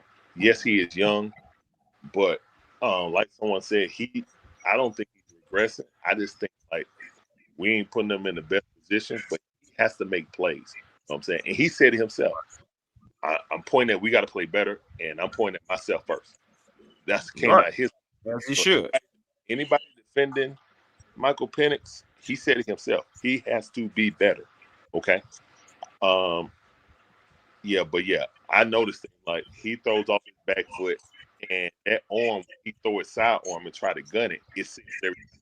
That's why Darnell Mooney was upset.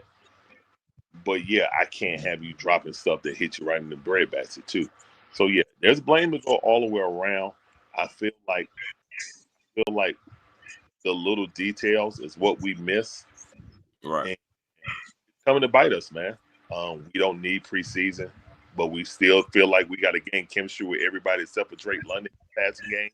You know, all these things are starting to rear their ugly head, and we can't overlook them now. Like, oh yeah, we'll just get it right the next week. It's to say we'll get it right in the next season.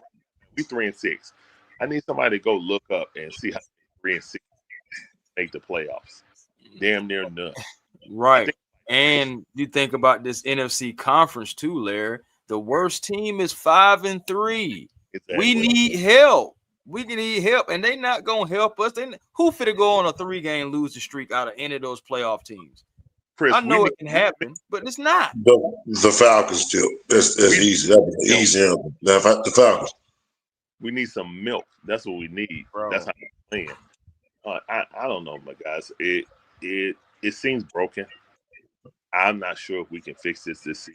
I think it's fool's gold to think you can fix it this season.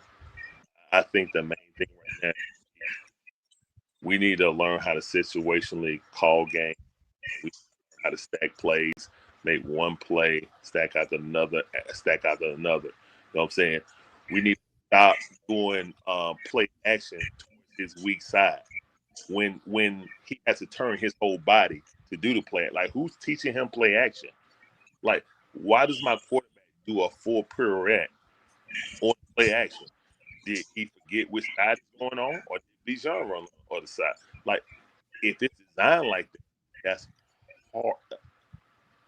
I go on, man, but it's just something really missing with the Atlanta Falcons from man. I don't know, man. I just don't know. Hey, I say it all the time, and Sean tell you this. It's organizational structure, and that's gonna always be the problem. It started at the top. If they don't get a handle on how they structure, on how they build their team, we're gonna get the same problem over and over. Because if Jerry Jones doing this in Dallas, you seeing what's happening, it's gonna happen to us. And I tell y'all all the time, the two organizations that I think had the best front office to me is Pittsburgh and Baltimore. Yeah. Because they stick to the blueprint that they put down years ago and they never strayed away from it. Green Bay also. Baltimore. Yeah, Green Bay also. I like them too. Yeah. But you look at what are the Pittsburgh Steelers and Baltimore Ravens known for? Defense. Mm-hmm. And run the football. And run the football. Old school smash mouth football. So, I mean, if you can't find the identity to build off of, it's going to be the same thing over and over and over again. And the reason why y'all hear us repeat ourselves a lot is because ain't nothing changing.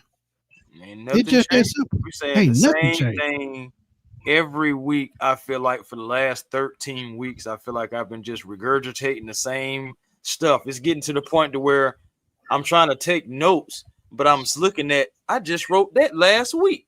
I'm just saying, bro, like I'm just legit. Did he just make that bonehead play last week? Did he just throw intention to the ground 2 weeks, 3 weeks in a row? We talked about this. We talked about the Falcons need to get this man involved. Need to get this man involved. Need to stop doing this. This guy needs to do this. Bro, we're starting to regurgitate the same stuff for going on 14 weeks. And don't get me wrong. Dating back to I ain't never coached in the NFL. I ain't never played in the NFL. Nope. But there is a such thing called common sense. If we see something, game too. You can still if we see something, if the fans see something, the coaches and the analysts on TV see the same thing we see. Because when we talk about it on this show, 2 days later or a day later on First Take or whatever it's on, you're gonna hear something that we said already. So if they saying that we saying it, it's a problem. And if they stand in front, right on the field looking at it, they got to see it. But Sean, my bad. Go ahead, man. No. I go deeper than that. We have a front office. Fuck it, I'm gonna say it. We have a front office that's yes men. Let's just call it what it is. Yes men. Anybody that goes against the grain, they up out of there. I.e., I kill you. Tell me what a lie is, fellas. Tell me what a lie is, fellas. Anybody that goes against or what the perception is, you up out of here. You feel that way? You gotta go. Now, but this is why. This is why when we talked about it, this is why Bill Belichick is not here. This is why Mike Vrabel not here, because they have idealistic of a sense that they want a team that they want to put together. But the thing is, they had structure in New England, so they know what structure looks like. And if they get to be a coach, they're gonna put structure in place. And that's something that Rich McKay or Arthur Blank, they don't want to bow down to that. And that's the problem. But the thing is, Mike Vrabel wants structure. He got structure. He building that team from the ground up, and they 7-2 right now. Could be 8-2 in 9 minutes. See. My thing is this, and y'all know me. I respect everybody on the panel. All I kept hearing from the chat is, and what's been talked about leading up to today's game, situational play calling. At the end of the day, with 1 minute and 41 seconds left, we had the lead, plus converted a 2-point conversion. That's the facts, fellas. That is the facts. So that has nothing to do with situational play calling. At that point, now you got to turn it over to the players now. We didn't get the necessary stops, even on that game-winning field goal, the time field goal to tie the game into overtime. That was on the players, fellas, with 2 sacks on that same drive. That's on the players, fellas. So we can talk about situation football all we want to. We didn't make the plays necessary to get off the field to secure that win. That's just the truth, guys. That's just the truth. Yeah, that's agree. I agree. It's Carrie. Miss Carrie, How thank you for you feeling? the birthday gift. I'm sorry, Christmas gift. She said, "Hey y'all, we had the talent to beat anyone, but we're a terribly coached team. Offensive coordinator, head coach. We're not serious about winning if Raheem is the head coach next year." And I agree with that 100%. But like I said before, if you let him go, you're gonna lose a damn good coaching staff. So what you have to do, go out and find an offensive play caller that can come in and help Michael Penix. If you can't do that, and you have to bust down the team again, you don't wasted picks on not only Michael Penix, but Bijan Robinson, Kyle Pitts, and any one of these offensive players they drafted the last 4 years. Because look, Terry Fontenot had a plan in place, and it's worked perfectly until they put the wrong coach down there. And I blame that sort on Arthur Smith and Rich McKay. Not Terry Fontenot, Arthur Smith and Rich McKay. So I agree with that 100%. But Raheem, if he don't stay, that coaching staff go. And it's the same thing when he got here. I told y'all he should have kept Ryan Nielsen. But did he? No, he didn't. A guy that got us 42 sacks in one season, something we hadn't done in years. And you let him walk out the door to bring in a first-year guy who couldn't even call up an order to the Chinese place down the street to order some Ed Fuyong. It's just stupid. Yeah. At the end of the day, this organization has to start making better decisions, starting from the top and let it trickle all the way down. Because I'm just saying, we're talking about the same things over and over. And let's keep it all the way honest. As a franchise, regardless, we have not been able to have things that match. Good defense, good offense, et cetera, and we have still not recovered from 2016. Yep. Man, that's 9 years. That's a damn shame. 9 years? We haven't recovered. Come on, man. Look, man. Oof. Some of us didn't even have kids 9 years ago. And we still haven't recovered. Boy, they don't want to have that conversation. They don't want to have that conversation. And you got to be talking about Arthur Blank, right? Because that's the only person you can be talking about. I mean, him and Rich McKay, he the common denominator. Yeah, him and Rich McKay, those guys. On a consistent basis. Again, I love Arthur Blank. He is a wonderful humanitarian. You know what I'm saying? He would definitely be somebody that I would want to pick brains as far as like business, like different ideas, strategy, stuff like that, because, you know, he's done it. He's seen a lot. But at the end of the day, as far as a football team, I'm going that way when we talk about talking that. Because it just, what has it gotten us? We gotten better because the Smiths, they didn't want to spend no money. At least we spend some money. And we've had great players to rock this organization and this logo. But at the end of the day, the fans, we are still looking for that Lombardi. I understand other teams are too. I don't care about those franchises. I care about the Falcons. Okay? So you can miss me with the Browns, the Lions. I could care less. I want the Birds to hoist the Lombardi because that's the team that I care about. Bro, they got Matt Hollins out here catching ball for the Patriots. But Craig, thank you for that donation, my brother. Thank you for the Christmas gift. Appreciate it. So we can sit here and say he has lost the locker room, but won't be fired at the end of the year. Makes no sense.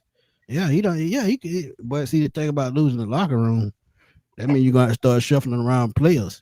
And I'm gonna tell y'all, and I seen it in Jesse Bates' face last week. He looked so damn dejected when he came back for that game last week. That's why I tell y'all he's gonna be the first one to go in the offseason. Hate to see it.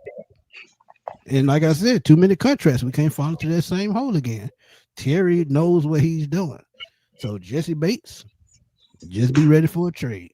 I'm telling y'all right now. And the thing about it may not be just him. That's the crazy part. Oh, hey, look. Y'all ain't ready for that. Hey, Sean, you better tell them they ain't ready for that Drake London conversation. I'm telling y'all. Telling y'all. I ain't ready for it, but y'all gonna get it soon. Trust me. Soon they out of the playoff race, y'all gonna get that. Y'all gonna get that. Y'all gonna get that conversation. Y'all might not like it, but y'all gonna get it.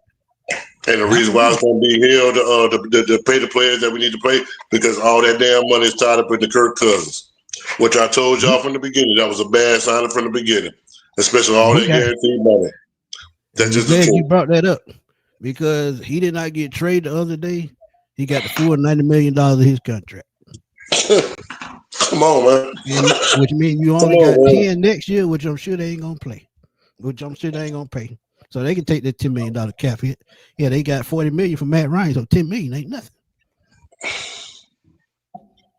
But yeah, man, that's crazy.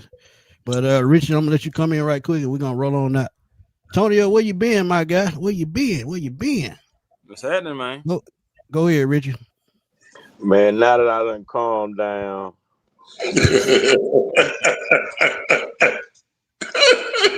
I'll be honest. I was just as frustrated as Larry in his chat. I was, cause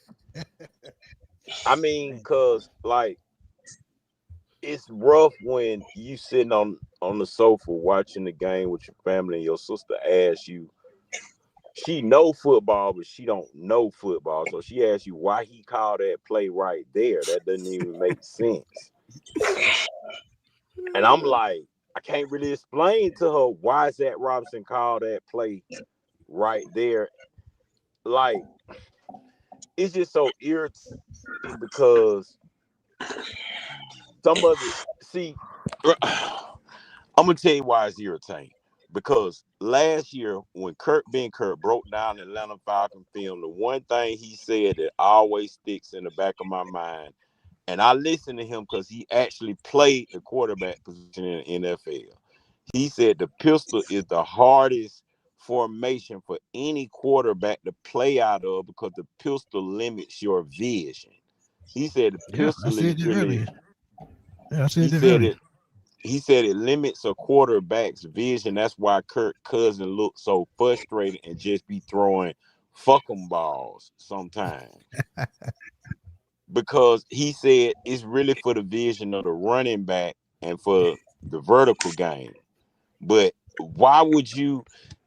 So it confuses me because it's like, why would you bring that college style scheme to a team that needs to win now? And it's like, how can you not fire him after today? I'm sorry. As much as I try to advocate for him because I be on the fence with him because sometimes he show flash, sometimes he don't. It's just like, what set of plays was that in overtime? Like, I'm getting frustrated again. Repetitive What play we set of done seen before. Repetitive But play see, we the done seen before. problem is that's the reason why your quarterback doesn't look good. Not because I'm saying he was the best today. I'm not saying that. But when you have a defense that you keep throwing the same plays at, how many different ways do you expect your quarterback to get out of that play? Like, and then all of your plays are so long and drawn out, and they got to develop, and every play you got have to come with timing, and it's just, I see what Kirk Cousins meant when he made that statement, said Zach Robinson playbook is one of the hardest playbooks he's ever had as a quarterback. Now, for a veteran to tell you that, it's just, it's like, bro, how many weeks I gotta Emotions. keep? Yeah, it's like, how many? I could tell, man. I'm gonna tell you something that I seen today, and it's funny that you say that about these players, Smitty, because you know what I seen in Bijan's face today? Frustration when that camera panned to him when he was on I've the been seeing that field. the last 3 games. I've been Yep. seeing it the It's last 3 games. Looking it's dejected. like, how can you not? You see that, and he did it last game, Smith.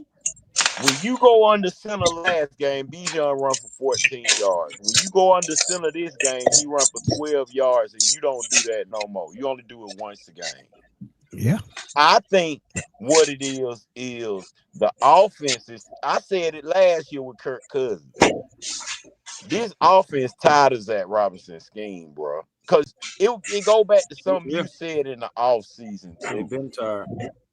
These players know football just as well as these coaches. So if they know when stuff ain't gonna work. And I remember you said this in the offseason about the defense with Jimmy Lake. What we starting to see is the same thing from the offense. You see what I'm sort of see what I'm saying? It's Mm. just that our offense clocked out earlier than our defense did last year. Right. Our defense really didn't just all the way clock out to the Panthers game. Yeah, No, but the they were Panthers wore, they game, were they wore, were they were done. wore, they were Yeah, they wore were long done before in that. that Panthers Yeah, game. Yeah, but you I'm look at just that saying, body like, you did, language. Yeah, yeah. you look at that And body language. see, It was gone. now we Yeah, not even at game 14, 15, and the offense just like when had and Drake London like to talk. This the first time I ever seen him, man. I'm just here to run routes. Like, I'm just running the routes I was given. Even that let yeah, me know that yeah, even That's he know terrible. the route tree is some bullshit.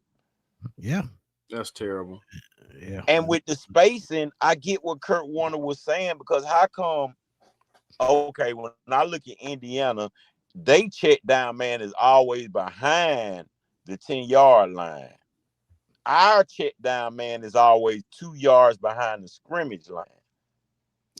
So even the spacing on your play, like my sister asked him, and my sister see this because she been screaming Zach Robinson since last year. And you know, being that both of us split 2 seats with the PSL, it's hard for her, you know, to keep wanting to pay. And we've been paying since the Georgia Dome Mm-hmm. Wow. for season tickets, like literally since the Georgia Dome. So for her to keep, you know, she asking me these questions, and I'm like, Sid, I don't even know, cause like even my sister know when I play Madden, I don't even play with the Falcons playbook. I always Yeah, go you get the said Mountain that. playbook. You said Like I that. never, cause I don't want to be in the pistol. Like I don't like, because I understand what the pistol is used for. So I do a little bit of the pistol, like how they did today.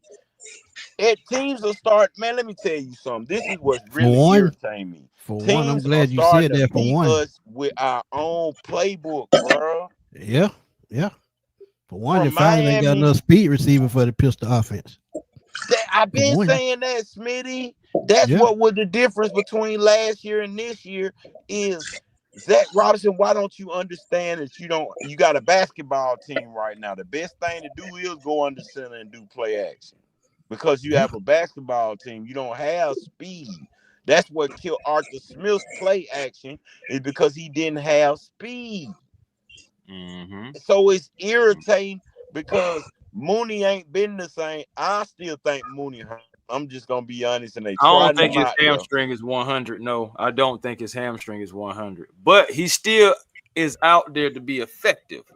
And that's Yeah, what I'm saying. Like one catch, like he's only getting like one catch a game again. but then when you give it to him, he dropped the ball. So So it's like what a can we do? damned if you waste of time. do, Yeah, waste of time. damned if you don't.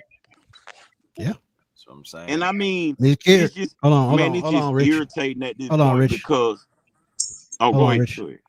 Miss Yeah. Carey, thank you for the Chat. donation, the second donation, Christmas present. Falcons now 11-15 under Raheem. 2 seasons in a row, 4-game losing streak, and 4 blowout losses in 26. On track to have yet another losing season. And you can't put it more plainer than that, man. You can't. But And no then, first round pick on top of that. but Well, see, I'm Yeah, I'm I'm not still I'm mad. I'm still gonna not be mad honest about the though. first round pick. I'm I'm not I not don't mad mad about it. about the I first don't care round I about could pick that. care less at about Yeah, that. all. Because I'm ain't a yeah. none of What them we got jokers for that's that? coming out of college this year gonna be as good Yeah, as trash. well man, Chris. right now. It's looking One good as Jay. thing that me and you agree on is I don't give 2 fucks about that first round pick No, because I I know really don't. good. I know for a fact ain't no defensive player coming out like James Pierce. None. Yeah, Not a one. I could care less. I feel like that was the right move. That move really saved Terry's job, honestly, if you really want to be honest about it. Because just Because think both about it of if we them should. have didn't been have showing out. Pierce. Think about if we didn't have Pierce. Matter of fact, no. Let's just act like let's just say like we didn't have Jalen Walker and what we had Pierce. Look at all those plays we wouldn't be making right now. Yeah, In the run Just keeping game, it man, real that. in the run yeah. game. And so And I'm now just that like, they regardless, playing him, and now that they playing him at off-ball linebacker a whole lot more. right? Uh, think they don't stream Froze y'all. up on us. Richie. Yeah, he froze up on us. But yeah, I get what he's saying, man. I tell y'all all the time, and I put it on Twitter all the time. One of my followers said, "Man, that's what you always say." I was like, "Man, fuck them picks," because at the end of the No, day, but that's why I don't There you really go. see us getting rid of Raheem because I don't see the Falcons risking their defensive coordinator. I'm just being honest. If I was them, I wouldn't risk We've it. done that before, Richie. Remember, But it was see, a guy named Ryan Nielsen here. yeah, Yep. and that's what I'm saying. Any head again want his guy. Period. It is what it is. There's nothing funny yeah, about it. Every coach want their guy. So I don't Right. see. I'm gonna be honest. I'm gonna tell you why Raheem having all these problems. Honestly, because you did something. This is why I say I hate our organization structured more like a business than a football team.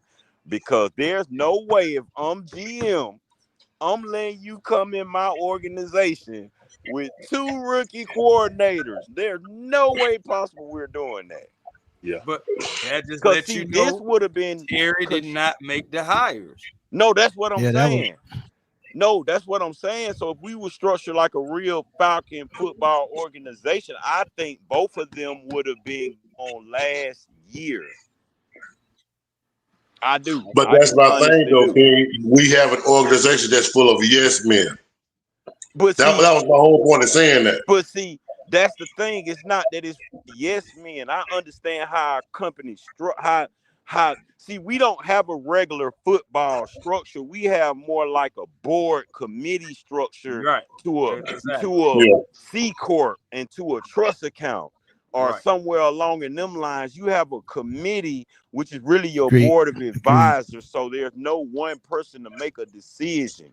And a lot of companies it's good when you a multi-billion-dollar product company or production company or you know a paper plate company. But when you Mm-hmm. a football structure, you got to give your GM some type of say so because Right, he may see something that a Rich McKay don't see because he's around these people every day. I'm Right. pretty sure that Terry's sitting up there like, damn, I want to fire Zach Robinson ass. I'm pretty sure Terry's sitting up there yeah, saying it but because you got to remember I've been too. saying for a while his hands tied. I've been No, saying that for because God you knows got to how long. remember too. Terry played football too. Now, was he a superstar? No, but he still understands how the game is supposed to be played. Terry Right. been wanting to get defensive players. Them was Arthur Smith picks for that offense. Terry been wanted a defense because he Yeah, played defense. Mm-hmm. yeah, So yeah. He the built a best good thing team in I New can Orleans. say for you to do is because I don't want to lose Jeff Ulbrich because Jeff Ulbrich already said I don't want to do no head coaching right now, and I totally Right. understand that. Understand that. So the best thing for you to do, I'm gonna be honest. If you put I hear you under that blade like that, you gotta put Zach Robinson under that blade like that. Yep, we got If to. you're gonna put Jimmy Lake under the blade like that, now they did get Jimmy to the end of the season, which they might be doing to Zach. Yeah, yeah, But if you put all these people under the blade like that, you got to put Zach Robinson under the blade because it don't make. When my sister is confused and asking me why he calling certain plays at certain times, to the point that I'm in Larry chat, right? Do you know they call it the Penix pistol? We was in pistol so much We that do. the oh coach man, We call it the Penix pistol.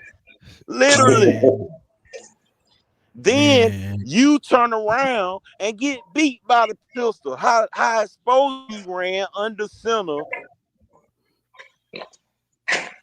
Mm. Miami did that too. Yeah, what I'm saying. Miami Like did my that too. hey man, it was really a slap in the face, like honestly, because he was just like, I'm gonna show you how you supposed to run your offense. That's No, but exactly that's been 3 what McDaniel did. games. Yeah, They've yeah. been running I'm just saying our scheme. McDaniels, it was funny for him. Like, the relationship that everyone has, and this is like, well, okay, this guy's an outsider to me. I know y'all, but I'm gonna show y'all how to And run done this whatever his offense name is. with your own It guy. looked like he was auditioning to be our next OC in Type that stuff. Miami game Type stuff. Right. because he Facts. ran pistol and shotgun that whole game. But when he needed to get under center, he got under center.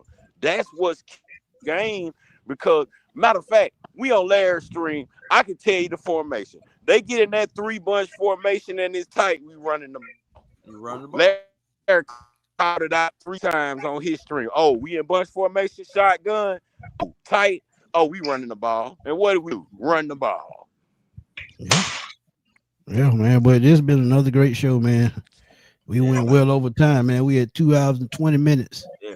But again, man, we want to thank y'all for always coming through supporting A1 in the sports machine. But y'all know what to do, man. Larry, tell everybody where to find you. Again, man. And, thank you for letting me come to you guys on platform. Everybody coming here, tip your waiter, man. For real. Yeah, man, you can find us at the Dixon Way on YouTube, TikTok, Twitch, Rumble, and X. We do live commentary during the game, so if you don't want to listen to national commentators, you turn your TV Dixon Way and then watch with one. Like King Richard, my boy King Richard, always in this supporting the stream. Harry, a lot of people but we really appreciate you guys showing up and showing out, especially for this early game. Thank you guys. We got the Atlanta Hawks going. Tomorrow, right? Georgia Bulldogs soon. So basketball also. Yeah, it's coming. It's coming. Buddy. Anything gonna change? That's a long flight. They in the air right now. Some things change, man. I want to see that red. I want to see that red tie, red shirt, black suit with gray pinstripes. Y'all know what it is. That's that Godfather suit. Mm-hmm. That mid-season stuff. That's what I think is going to happen, like mid-season thing. I think this is mid-season. This is mid-season. Not this mid-season. Sorry. Next year. Oh, next year. Yeah, it's not happening now. Yeah, because Dan Quinn started 0-5 and he went down here from now quick. No, I'm saying it's not happening right now. We're still going to have Raheem, guys. I mean, we are. Because my thing is we still have guys we can get rid of and try to get better in different areas. I just believe I'm that fine with it. Be here. I'm fine with it, man. Just get somebody that can call play, man. That's it. King Richard, tell them where to find your show at, man. Man, you can find me at Dirty Falcon Podcast, man, where we talk everything Falcon. I may be on this week, I may not. I'm getting tired of repeating the same thing. I'm just gonna be real honest about that. It's like, how much can you really it's like at this point, I feel like I'm over analyzing the team. That's why I ain't really got on, because I get on y'all podcast. I'm gonna be honest, I don't feel like, cause man, I'm gonna be honest with you. And I said this from the beginning of the season, and Smitty is my witness. And after this, I'm gonna cut it. What I told you, Smitty, I'm not worried about the players. I'm worried about the coach. Worried about the coach. Yeah. Mm-hmm. I didn't care if they didn't play. Your boy there in the right hand corner, he said the same thing too. I ain't worried about. I wasn't worried about the player playing in preseason. I don't care, because you know why? I need these coaches to coach in the preseason. Regardless of what anyone say, I feel like Kirk Cousins and TJ Yates can call better plays than Zach Robinson. Just being honest. Kirk Cousins for OC. Follow the Dirty Falcon podcast. Yeah, I told y'all Kirk was the offensive coordinator last year. Y'all were laughing at me though. But Chris, you know what to do, man. Hey man, A1 Forever Sports. That's the platform on YouTube. Please come over, like, comment, and subscribe. Help me get out there in the YouTube algorithm, YouTube universe. Still trying to grow my channel. As you know, my own personal channel. So, make sure y'all do that. Make sure y'all find y'all peace. I know it's 4:00. It's going to be real tough today. I know the food not going to taste good, but try to still find your peace today. The Falcons may not be elevating, but you still can on your own personal journey. So just worry about yourself. Like what they say, just worry about you, bro. Just worry about you. Just worry about you. But also Twitter A1 Forever, Instagram A1 Forever, and the real A1 Forever on TikTok. Great show as always. Y'all make sure if y'all just pulling up to the show, y'all go back to the beginning. It's a long show, but hey, it's a lot of things going on in here, and we got to figure this thing out. 7-1 or 8-0. That's the only thing the Falcons. It's the only shot the Falcons have, and I don't think they're going to be able to reach that. I ain't gonna lie to you.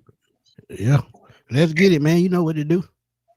Hey man, for the ones that's in the gaming community, man, I'm a content creator as far as NBA 2K, Madden NFL 26. Just like my name is showing up on the chat right here. Let's get it, GA. Now y'all ahead follow me. Y'all want to get the game in, get some runs in on the video game side, hit me up, man. I'm always down the run, man. But Chris, Big Bro Smitty, man, y'all know it's always love. Larry, always love, bro. You know what I'm saying? There's always much love and respect to y'all, man. Y'all know how I do. Absolute facts. Absolute facts. And man, y'all don't know it, but that gaming community deep, boy. Look, it is. You got 16-year-old millionaires on that gaming thing, man. Yep. I would play with them, but I ain't picked up 2K in 2 years. I told them they got to make a better product before I spend money on them. I got you, Larry. You might get your head beat in, but you'll learn real quick. You know what I'm saying? I'm just messing with you, man. I'm messing with you, bro. Hey, man, I'm just messing with you, dog. I always make Jack bills, bro. So I'll just salute to you, Larry. I've been messing with you, brother. Hey, Larry, as long as you don't play with Zach Robinson playbook, you'll be good. I promise you, I play man faithfully. I play man faithfully, not that I play much. 2K. I don't play Madden no more. But I haven't played. You got to play that old run balance offense on Madden because you do another offense, you're gonna be through. But yeah, man, catch me. Go ahead, Earl Larry. What you say? I said I would never use his playbook, man. That's trash. I would never want to be in the pistol 80% of the play. No, man, I run and shoot before I run that. Exactly, man. I'll be in goal line. I'm just gonna choose another. You know how you could just choose somebody else's playbook, man. I'll go with the old Dick Geron playbook first before I'm running that. Well, I go get Kyle Shanahan playbook. Well, that's normal. You gonna run? You gonna yeah. Hey, Berto. We've been saying that for God knows how long, and they couldn't even develop a thing of Clado right now. It's so bad. But hey, look, one thing real quick, Smitty, because it's something I told my sister earlier, right? Did you notice that everybody from our Super Bowl staff is the ones that's basically just about really winning right now? As far as me and Chris done said that. God knows how many times. Look, we don't went over everything. Mike McDaniel. Everybody but him. But his only problem is his quarterback. If he had a different quarterback, he'd be dangerous. But to go back to what Berto was saying before we get out of here, man. Didn't Raheem tell us he hired about 10 coaches that worked with a quarterback before we started last year? 10 quarterback coaches right that now. Work with, not develop. Ain't none. Never mind. Yeah, that says it all, man. Time to go. But yeah, man, y'all catch me on Smitty Sports Machine on YouTube. Also on Twitter at FatBoySlam_21. I'm always over there blowing it up, man. Y'all go catch Berto out on 95 North, Falcons Talk Show. And him and his boy Kill, man, they doing their thing, man. Check them out on NFC South Roundtable, man. They doing their thing every Tuesday, 8 o'clock or 9 o'clock now, I think. So check out the NFC South Roundtable as well. But for your boy Antwon Smith, we're gonna roll on out of here, man, because it's been a long ass show. And I'm out of breath. I'm just saying, I work with Christina Pink and also Pam Oliver. Am I an experienced sideline reporter? No, help work with. Y'all have a great day. Peace. Yes, sir.